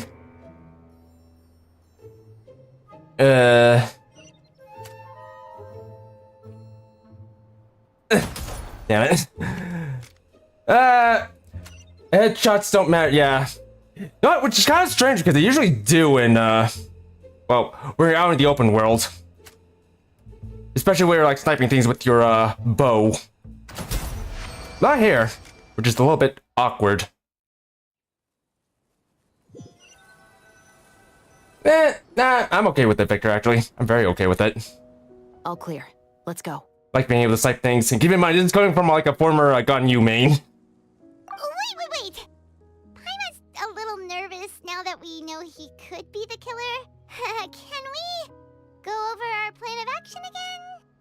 I'll go knock on the door and make sure it's safe inside. Once we're sure that we're in the clear, I'll ask him to come with us for a quick round of questioning at the guard's headquarters. But can't we just arrest him? We still have no evidence that he's the killer, or that he lent the killer any direct aid. Still, it would be appreciated if you could pick a rainbow rose from his garden for me while I'm talking to him. It'll help the Marachose Phantom confirm Emily's theory. Sure, no problem. Just be careful, Chevros. Yes. It took them, like, what, 3 years to give us clocks? Was it 3 years? I don't remember. Faster. Not too familiar with the... Okay, faster. Not too exactly familiar with the production of, clocks in general. But I do know that it was made by a clockmaker, of all things. Gaston Glock. At least I think it was a clockmaker. I'm not entirely sure. But turns out, you can make a good gun. As long as you have the right know-how. Unlike the guys who made the... Unlike the guys that made the L96 or the SA80. Oh my god, that gun. Don't want to even think about that gun. That one was made by the toy makers, by the way, and keep in mind that was supposed to be the British military's main main assault rifle. And boy, was that terrible, from what I've heard and seen. Also, where am I going? I'm off to... Wait, hold on. We'll grab this as child. Child, please. Please. Okay, fine.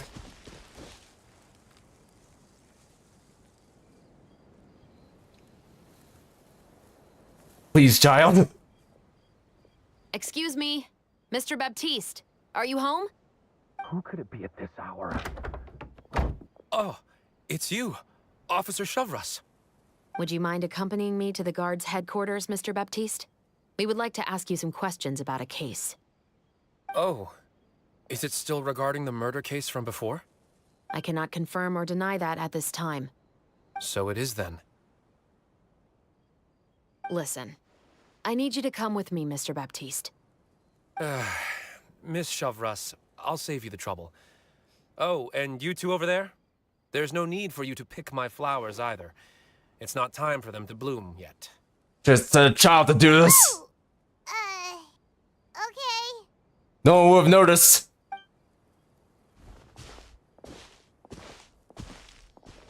By saving me the trouble, you mean... I will confess. I was the killer. I don't buy it. Huh? He just admitted he's guilty. He's taking the blow. I mean, he's taking the fall. Please relax, everyone. I'm not armed. The musket you're looking for has been buried in my backyard. Then it's my responsibility to inform you, Mr. Baptiste, that everything you say right now will be used as evidence for the inevitable trial. Yes, I am perfectly aware of that. I must say, I hate this feeling. Trust your instincts, Trevorus. Is it because I confessed? Or because you've been proven wrong? Both, I suppose. So that guy in Flaubert, son, I forgot how to pronounce this. Why did you kill him? Wow. For the same reason as the one I wrote out in my novel, of course. I did it to exact revenge. I know you haven't figured out the link between the two of us. Had you done so, I'd have been taken away to the headquarters a long time ago. But that won't stop me from always remembering his grotesque face. After all, he was the one who killed my mother. Your mother is still healthy and well. Yeah. What? You know, I was adopted as a child. I was referring to my birth mother. Okay. That was never recorded in the orphanage's records. Please forgive a 6-year-old child for concocting some lies to protect himself after watching his mother die right in front of him. So, your novel, it was like a record of your life? No, of course not. It was a work of fiction with many embellished parts. But I am indeed the illegitimate son of a wealthy and influential man who abused his power to murder my mother. That part was 100% real. But the man you killed didn't have a Mora to his name. He was a hired assassin. An irredeemable beast who sank his fangs into a defenseless woman just for a few bags of Mora. But if that's really the truth, you wouldn't be telling us any of this now. You still haven't managed to take revenge against your father, the true mastermind behind it all. I never thought I'd hear that kind of thing from the captain of the Special Security and Surveillance Patrol. I'm simply skeptical about your motives. It's simple, really. I've grown tired of everything and don't want to shoulder this burden anymore. You may have considered me too soft to pull the trigger. Well, as it turns out, you are exactly right. I've become overwhelmed by the aftermath of the murder. So you're going to call a stop to your revenge, just like that? The true mastermind is too rich and too powerful for me. I've accepted that I will never be able to avenge my mother alone. And so what? The characters in your book never gave up. Now, Officer Shavras, I'm the one who has killed a man, aren't I? Are you trying to convince me to commit another crime? What's your father's name? How do you plan to prove the veracity of all of your claims? Well, I'd like to speak with you privately. Sure. Why don't we speak privately at the guard's headquarters? No, it has to be here. I must ensure that we won't be overheard. Fine. Let's talk here. When I said won't be overheard, I meant by anyone. Okay, I then. speak with you and you alone. I don't trust this. No, well, go somewhere else for now, like behind the house. Thanks.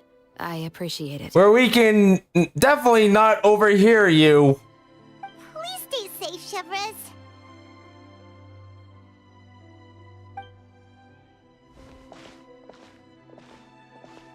All right, let's hear it.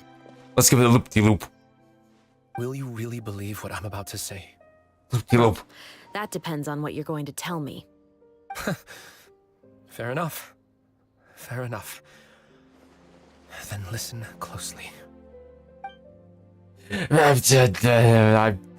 I'm my father. So that's how it's all connected. So, it seems you believe me after all. Do you want me to go public with this? No, of course not. At least, not right now. Then why did you bother telling me? You've read my work. What do you think? Even if you were to go public with all of this right now, he'd simply deny everything. It's been too long. Almost 20 years. Anything that could be used as evidence has long faded away. Even if there might have been a solitary island of truth once upon a time, it has long sunk beneath the waves by now. Justice will never find him. Not if you don't try. I know that as the captain of the Special Security and Surveillance Patrol, you will always stand on the side of justice. There we are! But do you really think a cushy life in prison really constitutes justice for him? I bet he could lead an extremely comfortable life in the fortress of Meripede. What are you trying to say? I've been observing you from a distance. Your portrayal of the musketeer was exquisite. Paimon, that's obscene. Why would you want to clap Chev? I mean, nothing. Pull the trigger of justice against him. Let the villain get what he deserves. You want me to let you go so you may complete your revenge? No, Officer Chavras. I know that would be impossible. No. What I'd like is for you to perform the deed on my behalf. Oh. Meanwhile, not far away. Jeez, Paimon, that's... Chevres sure is taking her time. What could they be talking about anyway? Like, Paimon, I know you're the clapperboard, but still... There's limits to our actions. Oh, Paimon's worried. What if he decided to attack her? I have full confidence in Chevres' fighting skills. Plus, she has the spirit, so she should be fine as long as she keeps her distance. Yes. Oh, you do have a point. Still, do you have any idea who the rich person might be? And why the novelist doesn't want us to hear what he's saying to Chevres? Sorry to keep you waiting, you two. Hey, how did your talk go? What do we do next? I've already sent someone to escort Baptiste back to the headquarters for questioning. He wasn't lying about the musket. It was indeed buried in his backyard. But what about the name? Did he tell you the name of the rich guy? Yes, he did. But for now, I have to return to the Special Patrol. There are still a few loose ends I need to tie up. What's going on? I feel like she's keeping something from us as usual. I'll probably be quite busy over the next few days, so apologies if you don't see me on set. All right, Paimon understands if you can't tell us everything you know. We'll just keep an eye on the Steambird then. Yes. Actually, there's still something else I need your help with. Shoot that boar? Hey, Act 3 is complete! Yay! Yay! Yeah. Wait the following morning until 8 o'clock. Also, before we start that, where it's desert. The desert.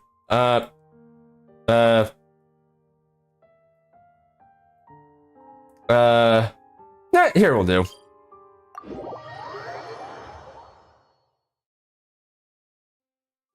If I'm on Navia. There you go. Sunglasses are great at keeping the sand out of your eyes so you can see your way. Except at night. Then you can't see anything at all. But Navia! Well, if your vision is augmented. I just wanted to say that. In case you guys wondering, that's a Deus Ex reference. My vision is augmented.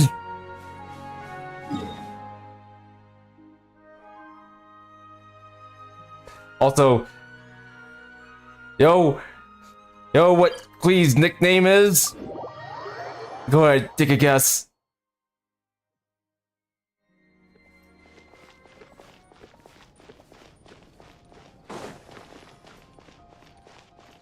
Oh my god, JC, a bomb! A bomb! A bomb! A bomb.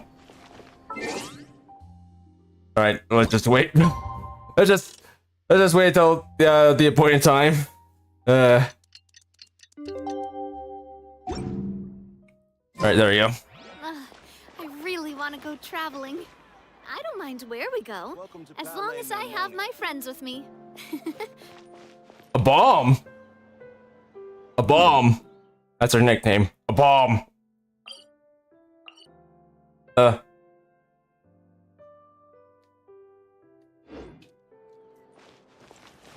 on. Actually, I don't want to click off. Actually, you know what? I'll do it once. Also, sorry for the black screen. I can't really help it. See if this works.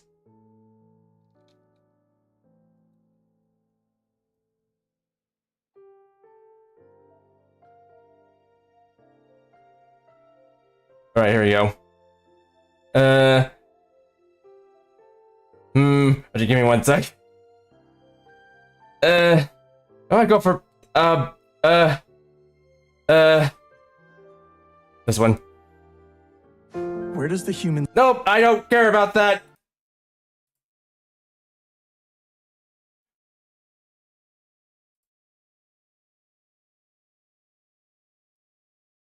Also, this is kind of loud. Hold on, give me a sec. You better double check your systems. That mechanic was an imposter. Yeah? Alright, here he comes. Everett doesn't know him. What did he work on? The fuel system. Now that you mention it. Wait a minute. This isn't right. Here he comes. Please nickname. Here he comes. Oh my god, JC, a bomb. A bomb. There's her nickname. There was her nickname. Anyway, let's keep going.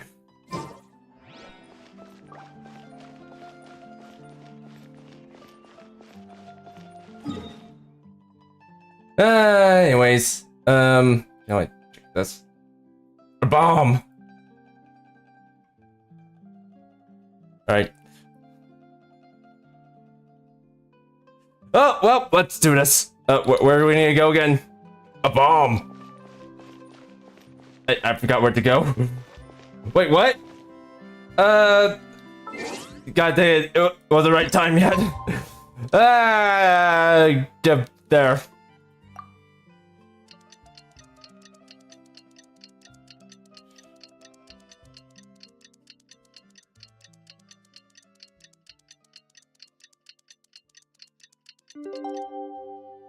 So strange I won't let us.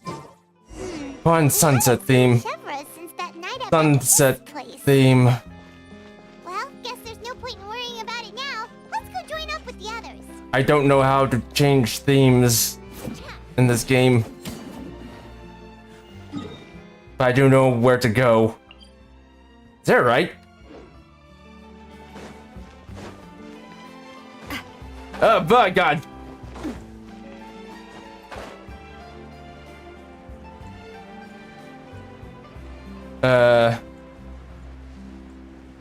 I could try to put on sunset theme, but I only got like 15 minutes. I need to hurry this up.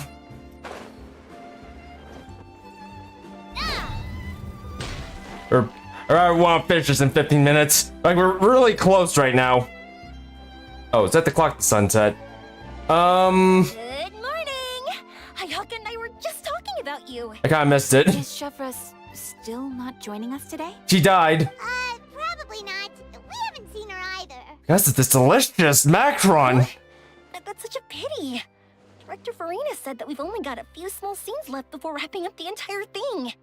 She even said that she'll get me into a couple scenes, so everyone will have a chance to shine in front of the camera.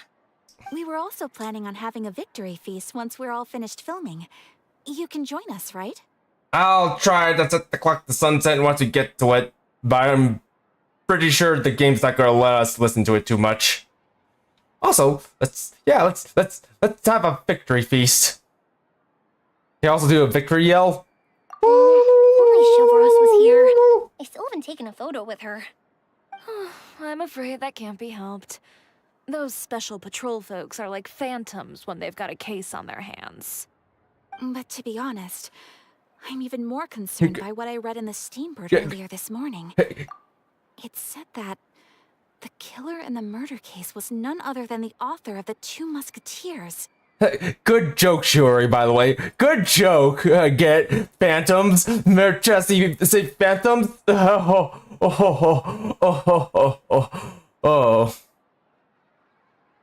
Is that literally gonna be Trevor's artifact set? Because if it is, that's gonna be a bit of a letdown, but I'm not expecting it to be. Oh yeah, I heard about that too. He came forward and confessed his crimes, but gave no explanation as to why he pulled the trigger. We didn't know about this case at all when we joined the film. Is it going to affect the reception of our work? From a pure publicity standpoint, this will draw a lot more attention to our film. I have to say, though, that no director can be perfectly comfortable with garnering attention through means other than artistic skill. To be fair, I feel like that ship sailed the moment you allowed yourself to be named as the director on our posters. It's not my fault that I'm super popular. What was that saying again? My popularity has, Sunk to an all-time low? spread to the four corners of Teyvat. Wow, Shiori. Wow. What? We should have named you Debbie for being a Debbie Downer.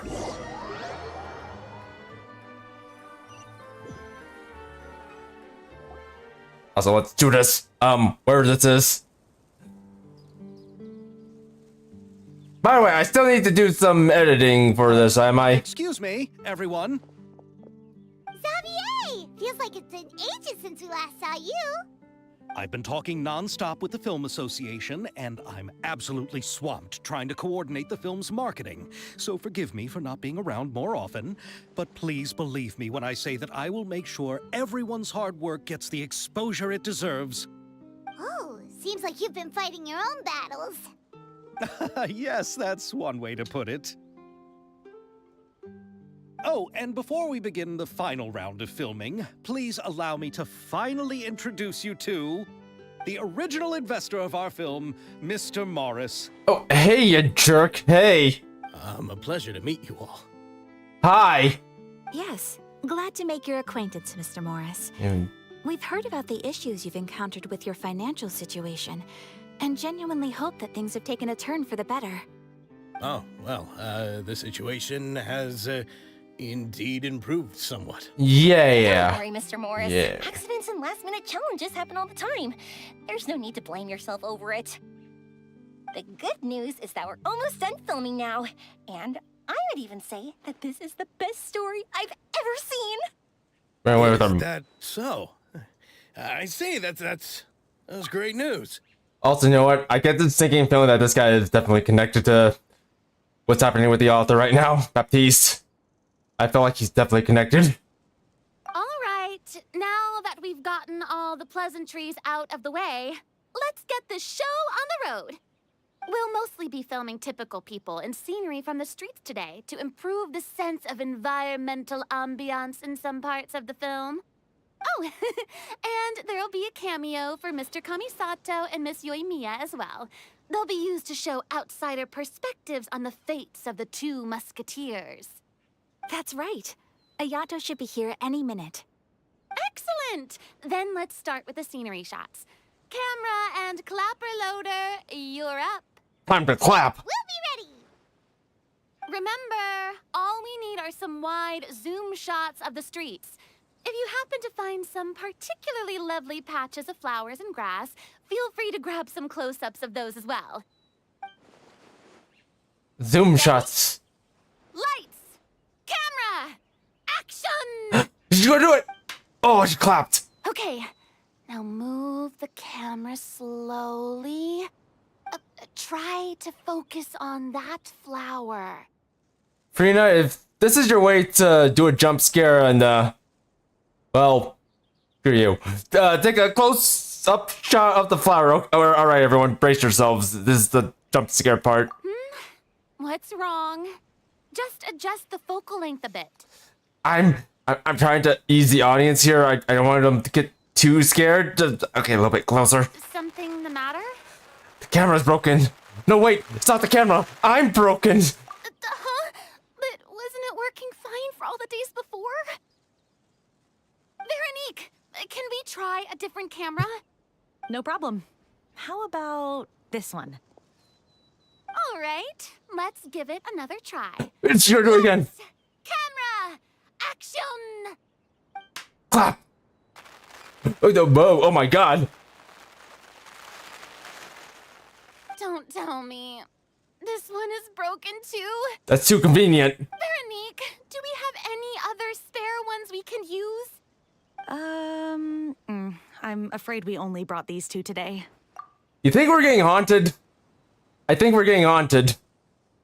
Like, that's usually how a lot of hauntings happen. It usually starts with the cameras. They start breaking and then the ghost shows up.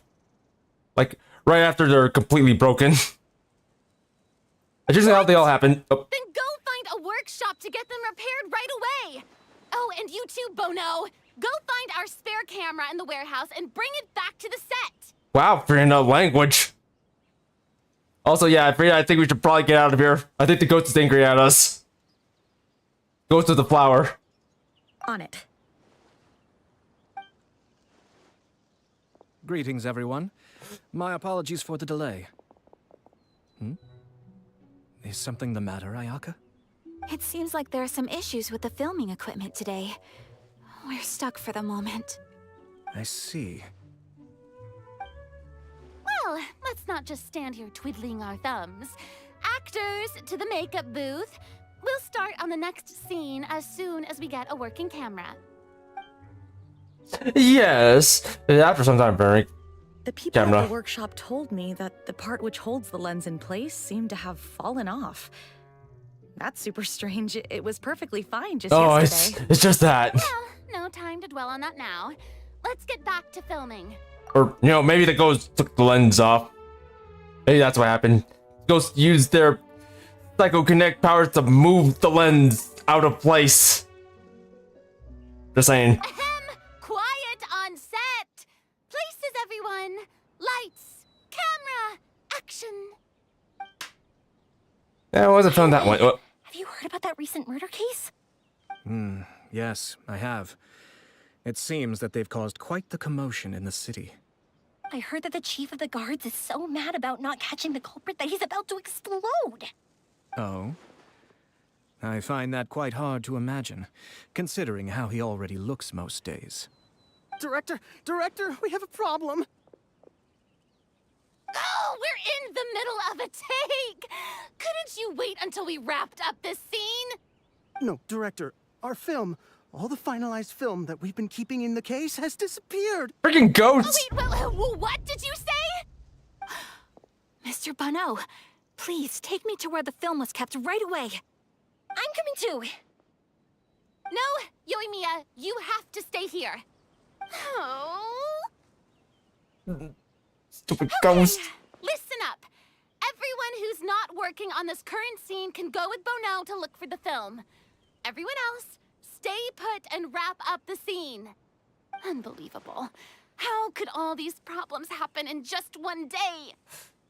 We're just gonna lose it again. After some time. We're back. Oh, sunset. How did it go? Did you find the film?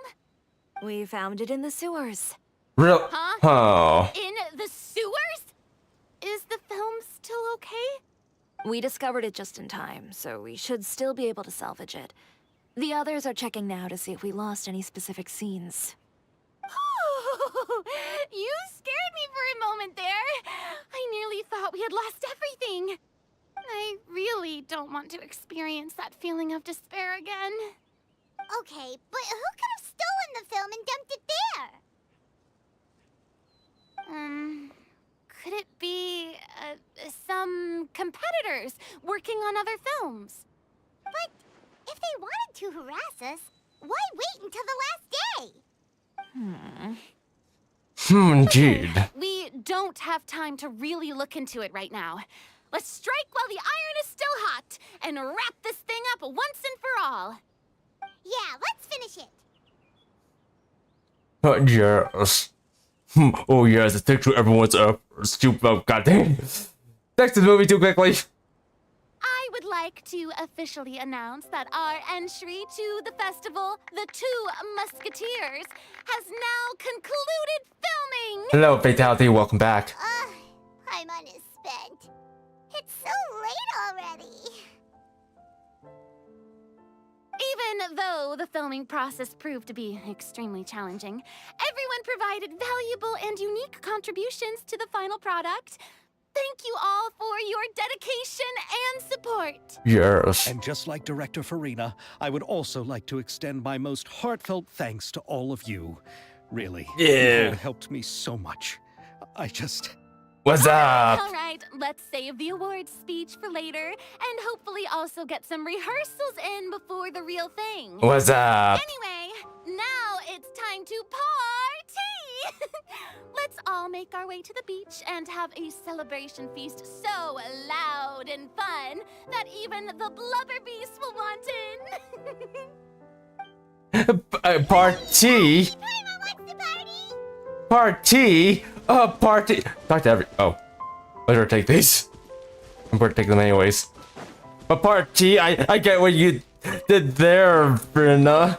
Party. Oh. Oh, goddamn. Party, yes. I don't know who to give this to. I'll give it to Chi-Chi. The party, yes. Whoa, this place is hopping. Everyone's finally getting to relax after wrapping up the film. Also, wait, is this literally... Let's go chat with someone. Thick with veggies, ooh. Eating lavishly tonight, Fatality? Also, this can't be it, can it? No, alright, I guess I'll talk to Ayaka. How's your work been going? Everything went rather smoothly. Thank you for your concern. Ayato told me that we've already confirmed the dates for some Inazuma Fontaine cultural exchange events. So the next time we visit, we'll be doing so in our capacities as the representatives of the Yashiro Commission. Oh, that's great! Then maybe Paimon will be able to find Fontaine detective novels in Inazuma from now on. Oh, wait. Wouldn't Yaimiko get upset if that happens? That would be stealing some of her business. As long as the novels are sufficiently interesting, I think she'll mind. Yes. You've got a point. She's always complaining that light novels have become bland and too predictable after all. Blah. The cultural exchange won't only feature literatures of both nations, of course. We have also made plans for cross-cultural engagements in the fields of gourmet cuisine, toy making, and artisan craftsmanship. Whoa! Paimon's getting super excited now! When the time comes, be sure to visit and participate in all the events. Yes. Blah. Like how Paimon says bland. Blah. Blah. Blah.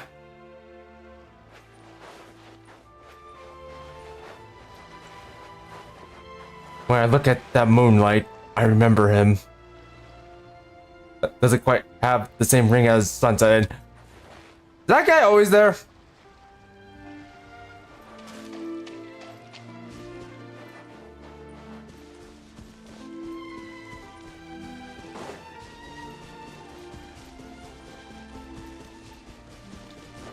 I think it was always there. Just a painter. Just didn't notice him. He's very unnoticeable. Kind of like a... Kind of like um,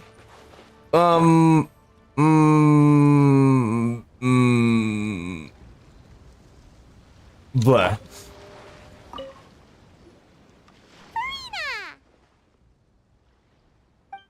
Oh, my darling clapper loader and camera operator.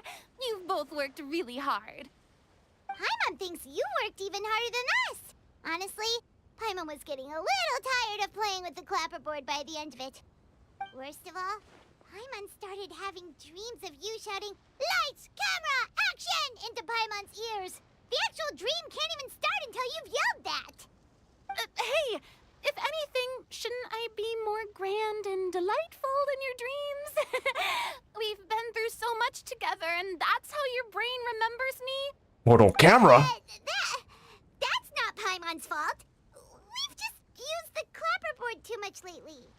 Anyway, what's most important is that we've wrapped the film. I'm pretty confident that we'll take first prize. Yes, you mean the Farina Award. Your reward. Award. Hey, no need to mention the official name. Wait, now that you mention it, if we did win the prize, would Farina just get a statue of herself? Come on, I don't need that kind of attention. Xavier can accept the reward on our behalf. But just imagine! Farina accepting the Farina Award and holding a Farina statue. I'm going back to my dessert now. You all can keep discussing that on your own. I like it when Farina's voice drop. Something so cute about it. Also, clapperboard. How about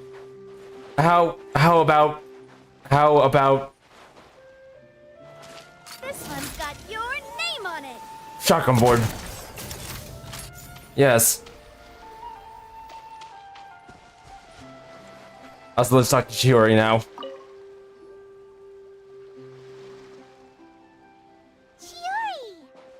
Chiori! Hey, you two. Are you not really into these kinds of big social occasions? Not particularly. But this is still better than Fontaine Fashion Week. But if this film becomes a big hit, people will definitely come flocking to your shop. Yes, that's highly likely. As long as the film can premiere as planned. What the heck is a Are kilometer? you still worried about the case?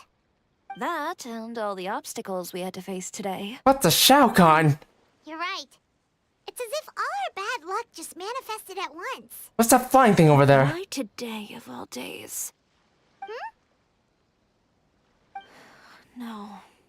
No, it's nothing. We've already delivered the film to the editors, so there should be nothing more to worry about. How are you doing, Mr. Morris? You having a good time? Well, you could say that. Do you happen to know when the party is scheduled to end? Judging by how much fun everyone's having, I'd say probably not until well after midnight. Is there something that you still have to take care of at home, Mr. Morris? Oh, well, I'm just not a late night person, so I might take off shortly. Smoke Kahn. Oh, Or just smoke. Silly me. I almost forgot something super important. Oh, what is it? I prepared a whole batch of fireworks for the party, but I forgot to bring them over from the warehouse. Fireworks, you say? Well, that's, truly a pity. Sorry things didn't go as planned. Could you help me carry them over, Mr. Morris? I won't be able to fetch all of them by myself. Me? Are you sure that you can't find anyone else? I just wanted to make this a surprise for everyone.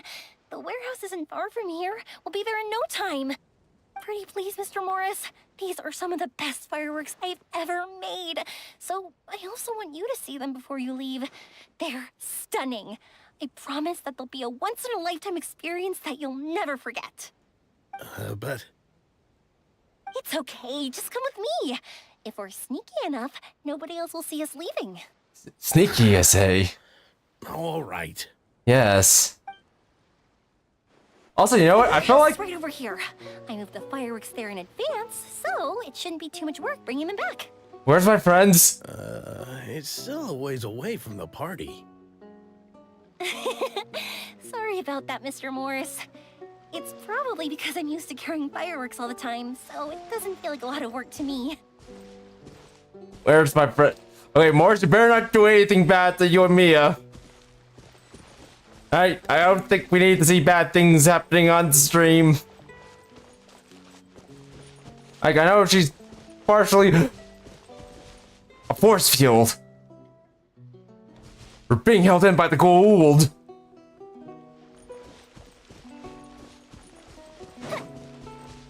Quick, where's Teal'c?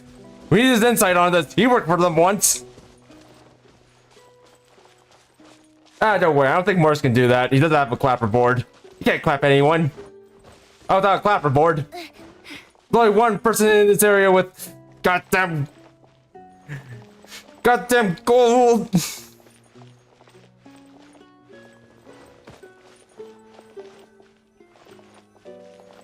Yeah, he's gonna need an ambulance. For all the Indian burns gonna get.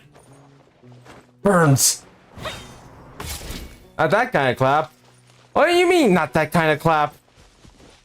How can you clap without a clapperboard? It's impossible.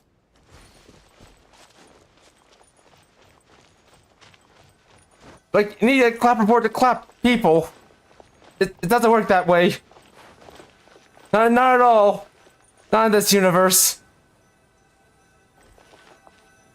Also, I probably should mention this before we lose the chance, but Morris sounds like he belongs in a cowboy film. We gotta have that good cowboy accent going on with them. You don't think? Nah, there's no way. It's at the warehouse, alone, unsupervised,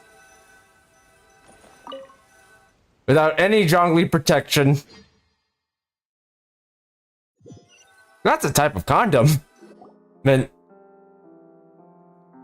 It's dark in here. Uh-oh. Look here, Mr. Morris. I think the light switch should be somewhere over here. Should bonker on the head with the blackjack. I have to get roped into this. What was that? Who's there? Get me out! Get me out of here! Did you really think you'd get away, Morris?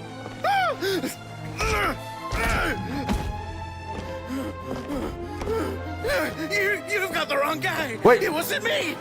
I'm not the killer. Sheriff Fire's not. What are you worried about? You know, Eliza died a far more heroic death than this. She fought your assassin to the end, to save the children she had hidden beneath the floorboards. A grenade! Oh, wait, no, never mind. That is Eliza's pendant. The one with a photo of you two inside. The one you gave her. Ring any bells? It's a fake. It has to be. There's no way. No way your assassin didn't destroy it, you mean? Also, don't worry, Fatality. Actually, you know what? Did you ever love her, Morris? It's like her matter Was anymore. killing her always the plan? No, please. Listen to me. I told Eliza to keep us a secret. I paid her plenty for her silence. Also, wait. I never thought she'd keep the child. Everything was gonna come out, and I had no choice. She'd force my hand. Oh yeah, of course everything's gonna come out. Just like how you came out on her. I mean, nothing. Save your price, please. You can keep your Mora, and you can go to hell.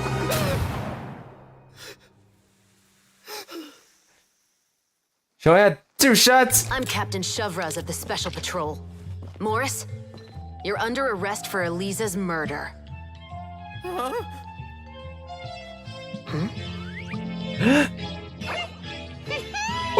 Paimon?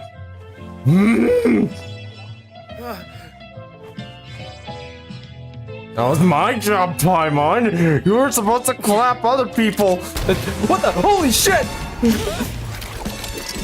You're under arrest too, prop manager Veronique.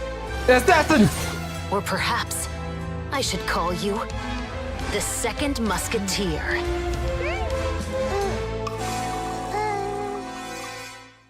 Just a prank, bro. What's going on? This wasn't in the script. Drop the gun, Veronique. Why? Why would you keep me from exacting revenge on this heartless monster? Drop your weapon. This is my final warning. Just try to shoot her. Oh, she should have entered. What is going on? Do I have to spell it out for you, Morris? Everything that took place just now was staged to get you to confess the truth. But this last part is all improv, of course. Yeah, she's using a flintlock pistol. Shivers, you told us you wanted us to help you stage a play. You never said anything about the second musketeer. It's because even I had no way to confirm my theory until now. Thank you for your performance, Yoimiya. Could I trouble you to go and bring in the other Special Patrol members? They should be on standby just outside. Oh, and please tell the other cast members not to worry about us. We'll be rejoining them shortly. On it!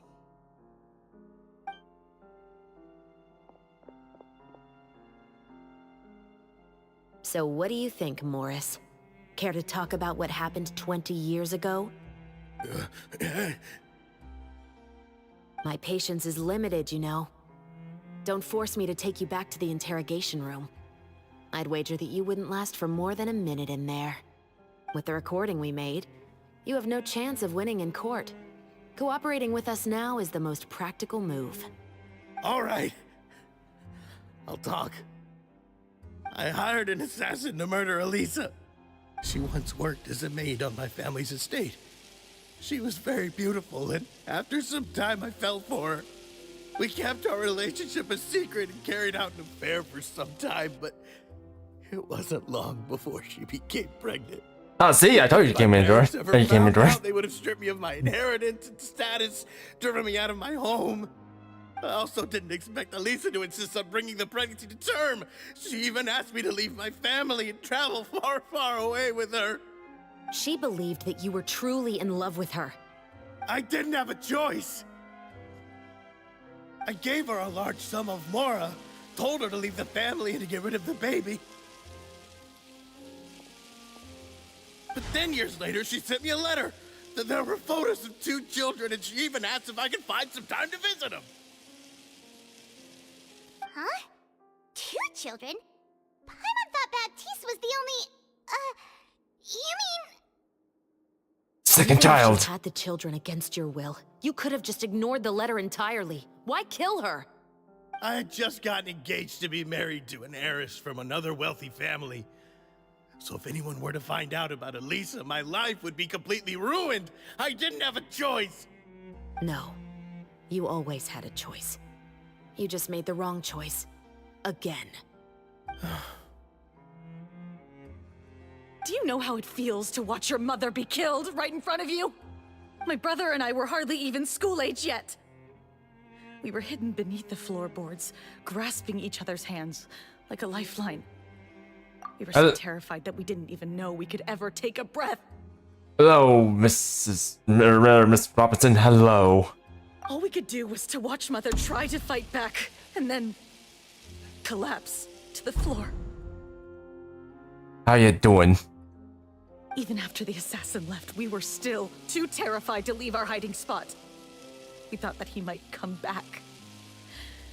It was only until the next evening when we finally climbed out and gathered around our mother. But she had already become cold and stiff to the touch. You made up your mind right then and there to bring this case to light. Not only that, we resolved to get our revenge. And that's why you became the Musketeers. No, that's why I became a musketeer. The man from before was also killed by me. My brother had nothing to do with it.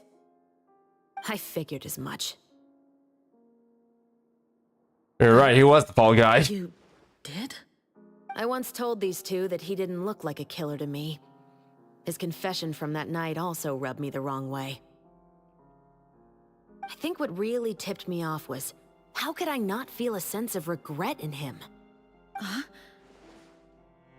Like Victor said, the fact that he kind of confessed a little bit too quickly. And too conveniently, might I add. He confessed faster than any criminal I've ever met, but he didn't say a single word about you. He insisted that he was the sole perpetrator in the case. But after the questioning ended, I disassembled the musket we dug up from his backyard, put it in front of him, and told him to reassemble it. Wanna guess how far he got? He had no idea where to even start. He's never touched a gun in his life. Based on that, I determined that he was not acting alone. He only surrendered himself to draw our attention and create a moment of opportunity for his partner. So, I decided to play along. And as expected, the second musketeer followed us without hesitation once she saw Morris get separated from the rest of the cast. Besides, why else would he call the novel The Two Musketeers? But how did you know it was Veronique? I figured it out the moment Baptiste told me his father's name.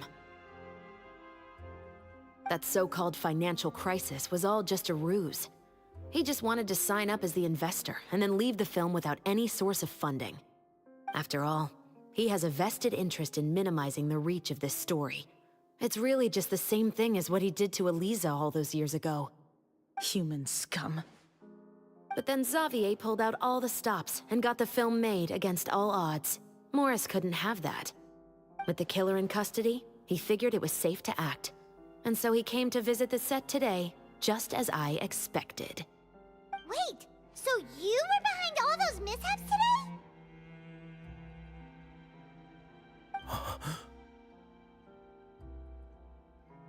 As for the identity of the second musketeer, I assumed they'd probably stay close to Morris and look for an opening.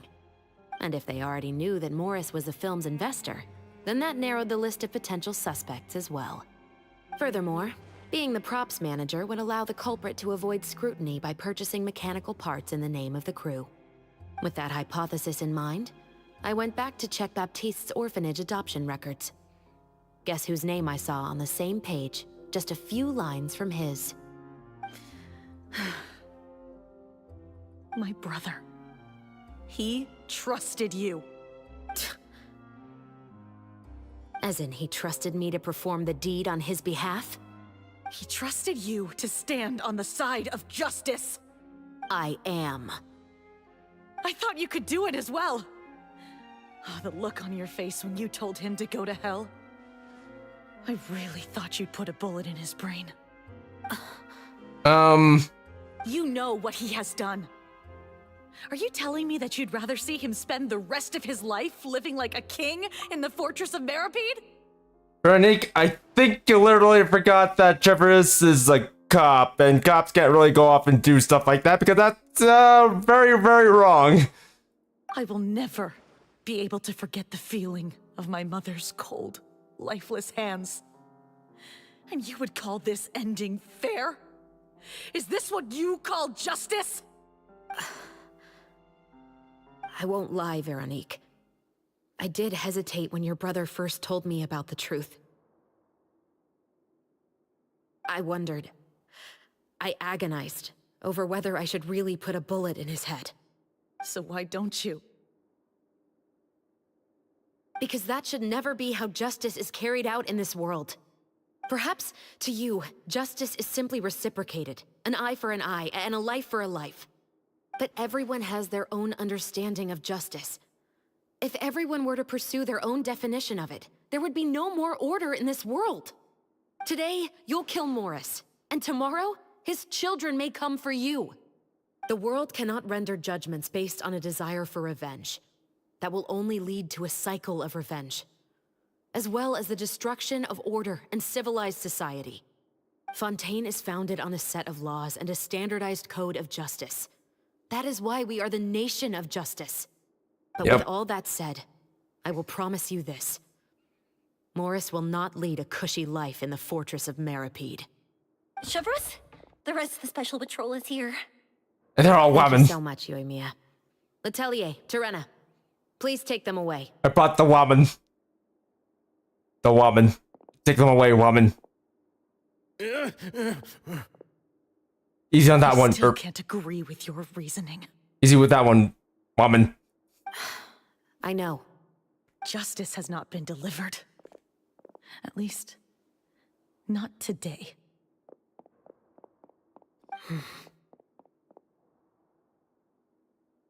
Chevras.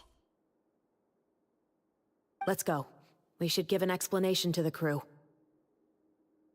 I agree. I think you made the right call. I like those other two. And not the women, the ones who try to ruin things. Also, that... You know what? This whole conversation almost kind of reminds me of that one Blue Archive episode that we did. Well, not one Blue Archive episode, but that one Blue Archive chapter that we did. Volume 3, Chapter 4. I'll check that one out. I do have that one on my channel somewhere. That one kind of plays around the idea of revenge, although granted, I feel like that one kind of goes a little bit more in-depth. And it also makes you wonder. And speaking of that game, there are some things I do wonder about that thing, but you know what? Better talk about that later. Anyways, right call. Thank you for your concern. I'm fine. I'm just thinking about the things in life that have driven people to take justice into their own hands. Well, it usually starts when people burns their stuff, and then they start to go a little crazy. Like, so crazy that they break out of jail on their own.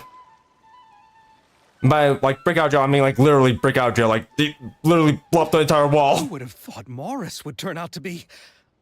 I'm at a loss of words. How could he have done something like this? With the bare I'm hands. just glad that you're all safe and sound. Who knew that such a labyrinth of cases would be behind this story? And they usually just grab their gun and then run out and start going crazy. A little bit yandere-ish, might I add, but also crazy. Well, what should we do now? We have a finished film, of course, but should we still go ahead with the premiere? What do you mean? Shouldn't you be even more motivated to spread the word now that you've learned the truth? Chiori is right. I'd also like more people to see this story for themselves. You gotta go to bed now, Fatality. That's fine. It's actually getting kind of late here anyways, and I do want to end this pretty quickly, so I will be wrapping up things pretty soon. Also, no one escapes from the Fortress of Mirapede. Well, unless your name's Shield, I can't Shield. Unless your name's Child, or the Traveler. Unless you're the Traveler. Alright, well, you take care then, Fatality. You take care. But the real ending of the story seems to have deviated somewhat from the one in the script. Is that still acceptable to you, Miss Chevras? The call is yours. We still have time to reshoot an ending if that's what you'd like. No, it's fine as is. I like what we have for the catharsis. Still pulled it off, though. He still pulled it off. Turns out all you need is a whale. But to be fair, though, he did actually come back to serve a sentence, so technically he didn't escape. Romanticism is what gives works of art their appeal. Fiction is able to explore means of restitution that could never work in real life. But we escaped anyways. Oh, fairly. Oh, okay, that was fair enough. Just like the real world, the world of stories also has its own set of rules and justice. These different possibilities are what initially drew me to reading in the first place. Sounds good to me. I support your decision. What about Veronique? Will she be okay? She will soon face her judgment alongside her brother and Morris. The Raiden Shogun will show up and judge them. With the Musuhito Tachi. If I had to guess, they'll probably all be sent to the Fortress of Mirapede. I'll make sure to give Risley a heads up about it. Oh, you mean that kind of heads up? Exactly. Ahem. All right, then the matter's settled. Now that everything's been taken care of, there's no reason for us to keep looking all gloomy and grumpy. Let's get back to the feast and enjoy each other's company. We'll be starting the post-production process tomorrow. You should join us, Chevras. You missed the first few hours of the party, didn't you? All right. Count me in. Then I'll wait for you over there. There's still some good news that I'd like to share with Chevras. Traveler, Paimon, could you wait for me by the sea after the party ends? I'd like to go on a brief walk with the two of you. Absolutely. Thank you very much. Also, I feel like Jeffress is going to be a 4-star character, by the way. Like, used her first a little bit, and yeah, no special cutscene for it. Well, unless I was backed up against a wall or something, but I was pretty sure I wasn't backed up against a wall when we were using her.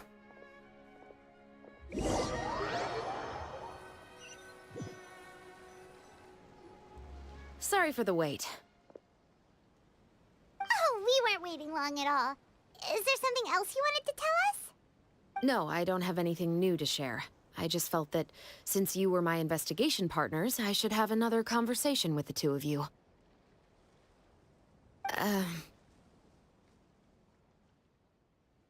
Traveler, how would you have responded to Baptiste's request if you were in my shoes?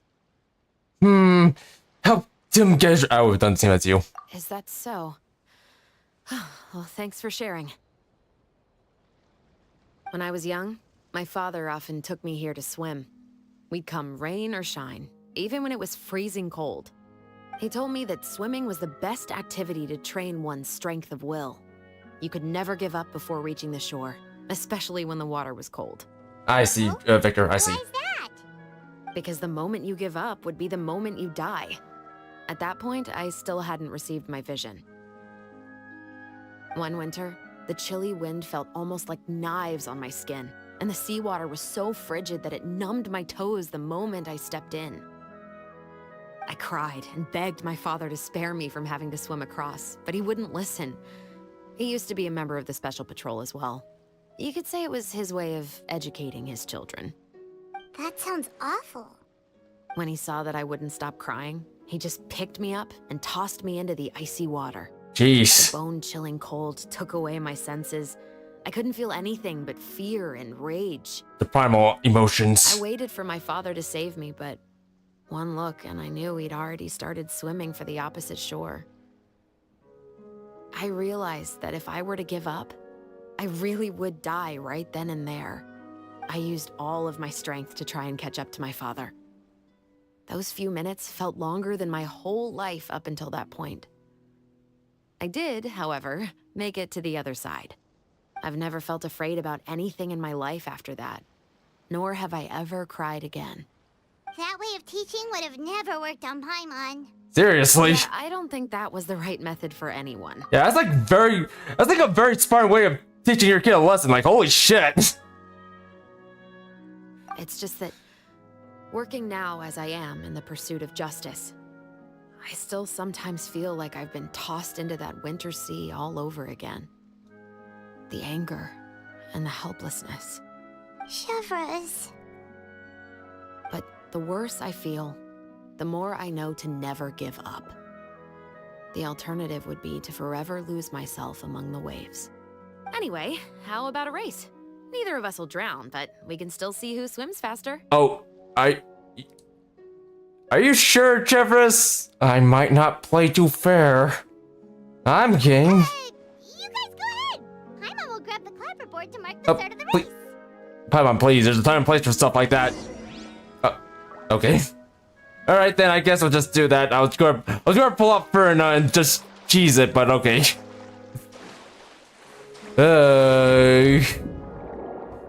Also, wait, what? Where's the start? Oh. Let her win. Let her win. Why would I do that? You know what? Let's do it. That wasn't it. That was totally not it. Also, let her win. Oh, and I need to. Okay, there we go. Now she'll win. Let's go. What? Where? Oh. That was it. That was the swimming contest.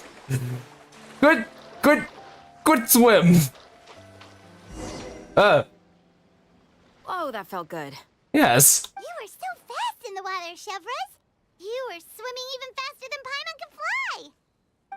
So, about the Special Patrol, did you join because of your dad?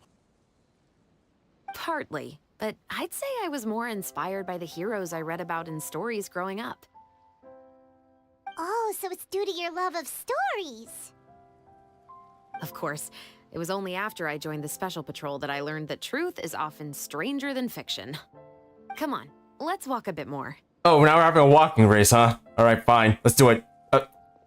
So.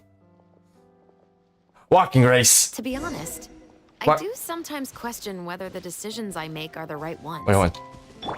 But I know that no matter what, I must keep swimming. Yeah, roll with it. Because the only thing I've got my eyes on is the shore in the distance. Also, Trevor's, don't feel too terrified about this, but I'm going to be switching between a lot of characters here. This probably look like something out of a... Okay, never mind. Thank you for coming on this walk with me. I feel a lot better after getting all that off my chest. I was about to say, this might look like something out of an H.P. Lovecraft horror book for you, but you know what? This is just every day of the week. Also, you're welcome. Huh. We're nearly back at Baptiste's house. Huh. You're right. I didn't realize we were so close. He really did plant a lot of flowers. It's just like how he described it in the story. Huh? Wait. Paimon, Traveler, look! The rainbow roses in the garden. They're in full bloom now. Farming? Oh! Farming! Come on, let's take them all. Take them. Hey! Hey! Also, was that it? Come on. You two wait over there. After I do this. Ah! Alright, I think we're not quite done yet. Hopefully after this, we're going to be done, but if we're not, then oh well.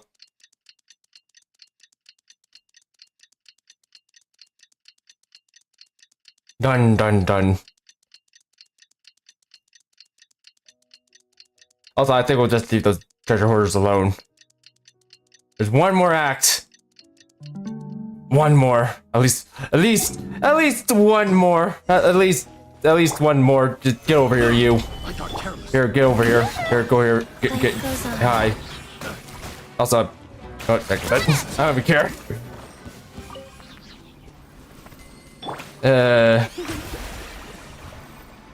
Also, I wish Navia's second ability just heals everyone, but unfortunately it doesn't. That's okay. Let's go to the venue.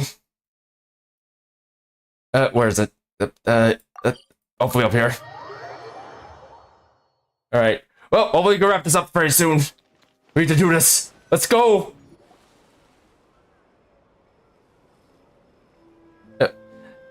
Some more time passed after that, what? We had to do more waiting. This film has a successful premiere and the Musket murder case was also comes to an end. Comes to an end. Get it? Hey there, you two. Sorry I've been scarce. I've been buried in marketing and preparing the film for release ever since we wrapped post-production. Hey there! What ceremony is today, right?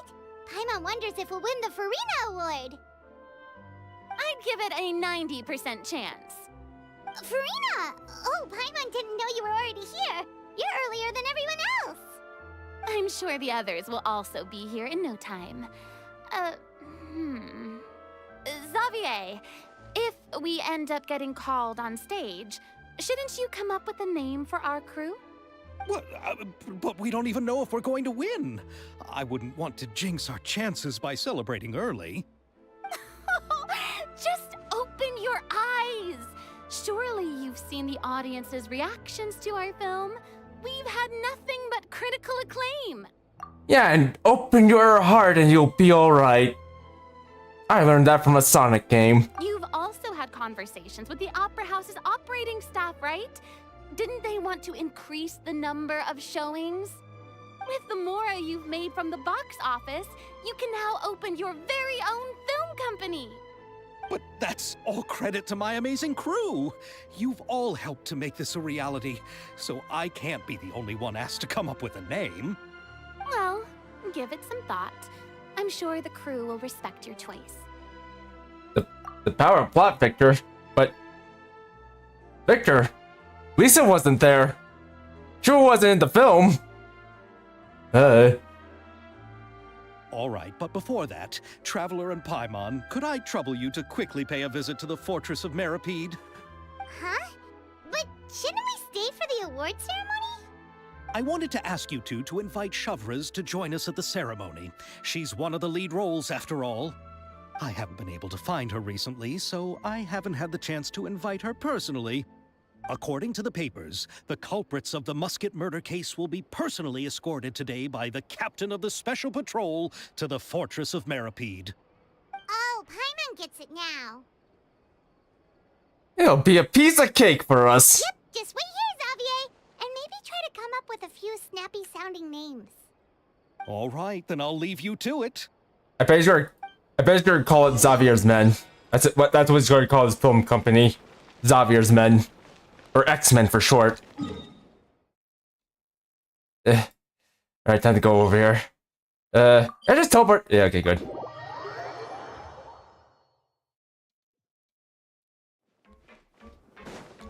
Don't.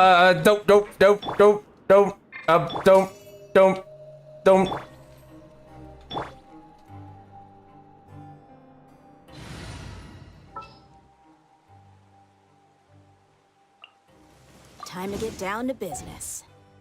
Going at home, do ya? I give this old gal a look before you finally leave it forever. You know, when you think about it, it's just this place is just This is as far as I'll be taking them. I'll leave the three of them to you now. big milk plate another errand to with run? carpeting. Something like that. I'm expected at a party.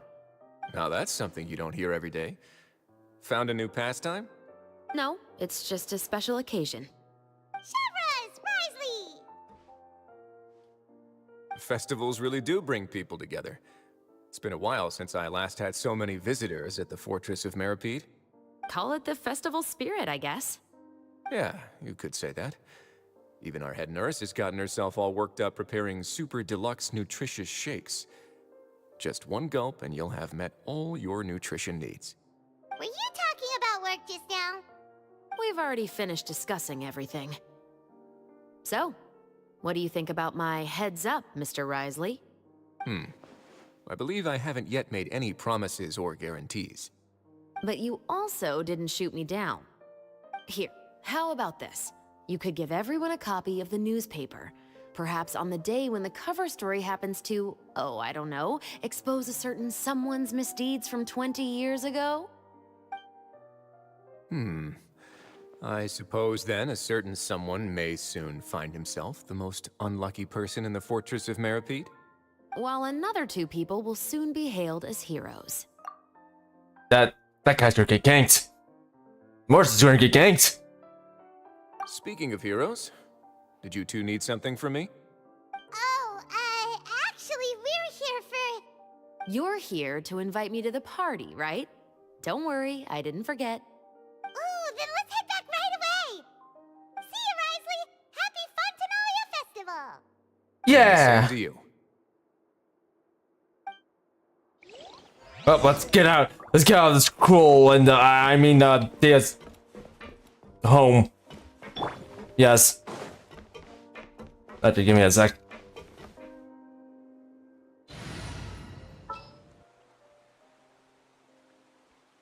You know what? We may leave at any time. Bring this person back. Yeah, let's get out of this cruel and miserable place. Can't say anything bad about Thea's home in front of her face. Used to like this place at one point.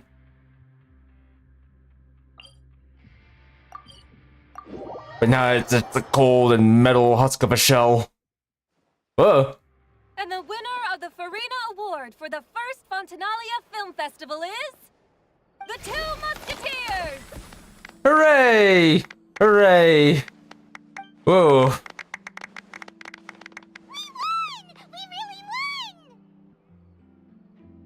Lock you up for racism. But Congratulations, Mr. Xavier. so far away. We won? I can't believe it! I really can't thank all of you enough! Where's the plot? Is it over there? Is it over there? Is it over there? Maybe it's over there. Surely the plot should be somewhere. See? My takes on Fontaine's entertainment industry have never been wrong. Definitely can't be there. Like seriously, I felt like Farron got the short end of the stick here. Like, look at her and Ayaka. Look at the difference. She literally got the short end of the stick. Is it hidden? Just like Farron's plot? Now, please I see. welcome to the stage the producer of The Two Musketeers, Mr. Xavier!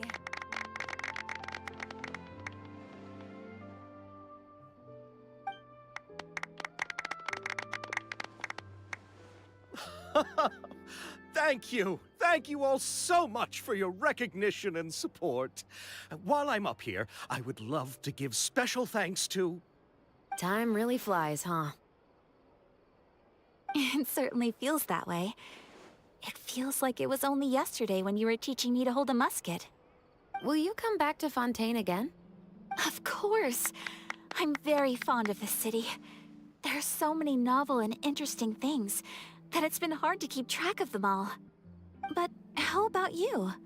Would you be interested in visiting Inazuma? I can't say the thought has crossed my mind before, but I'd be willing to consider it now. I will be eagerly awaiting your visit.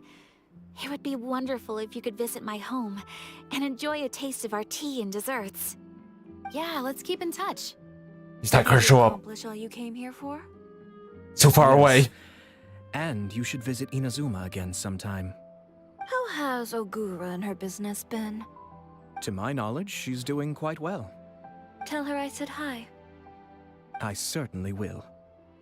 I heard the thunderstorm has stopped. Yes, and the war has also been brought to an end. Peace and prosperity has returned to the islands. I quite like the sound of that. Perfect for hanging textiles out to dry. I'd like to offer my thanks again to the entire cast and crew. Without you, I would have never completed this film, much less had the opportunity to be standing on this stage.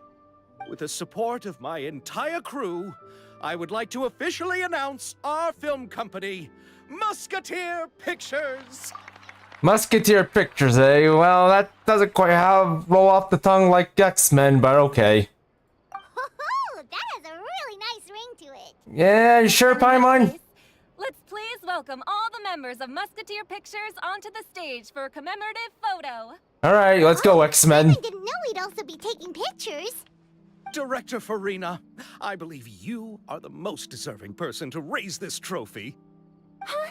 No. There's no need. It's so embarrassing. It's an honor the director deserves. Yes, I agree. I can't think of anyone better for the honor. But the Inazuma was kind of boring.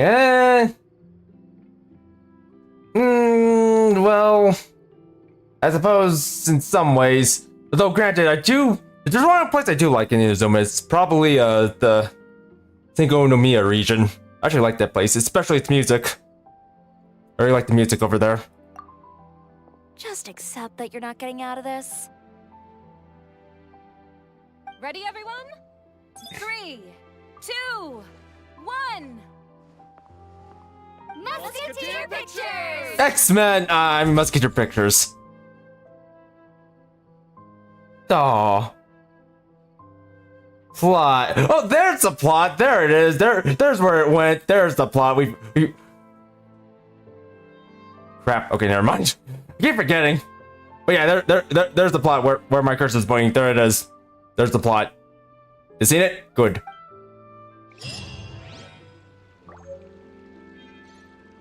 And that was it for the event. So anyways, yeah, this might be the last Genshin stream that I'll ever do, but if things work out this Sunday, then well, we might actually see more Genshin. That really depends.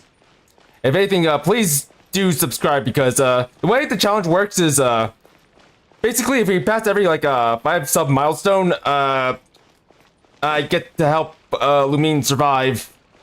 Basically, and keep in mind the enemies are going to be kind of tough and very dangerous. Probably not for me, but definitely for Lumine. So yeah, please do subscribe. Just if you want to help Lumine out here. So far, we passed like our first subscriber milestone, so I will be helping her for like the first wave, but after that, she might be on her own. Might be, but it all depends. All depends on how many more subscribers we can get. But anyways, I think I'm going to end things off here. So I keep the picture. Where's the picture? Picture.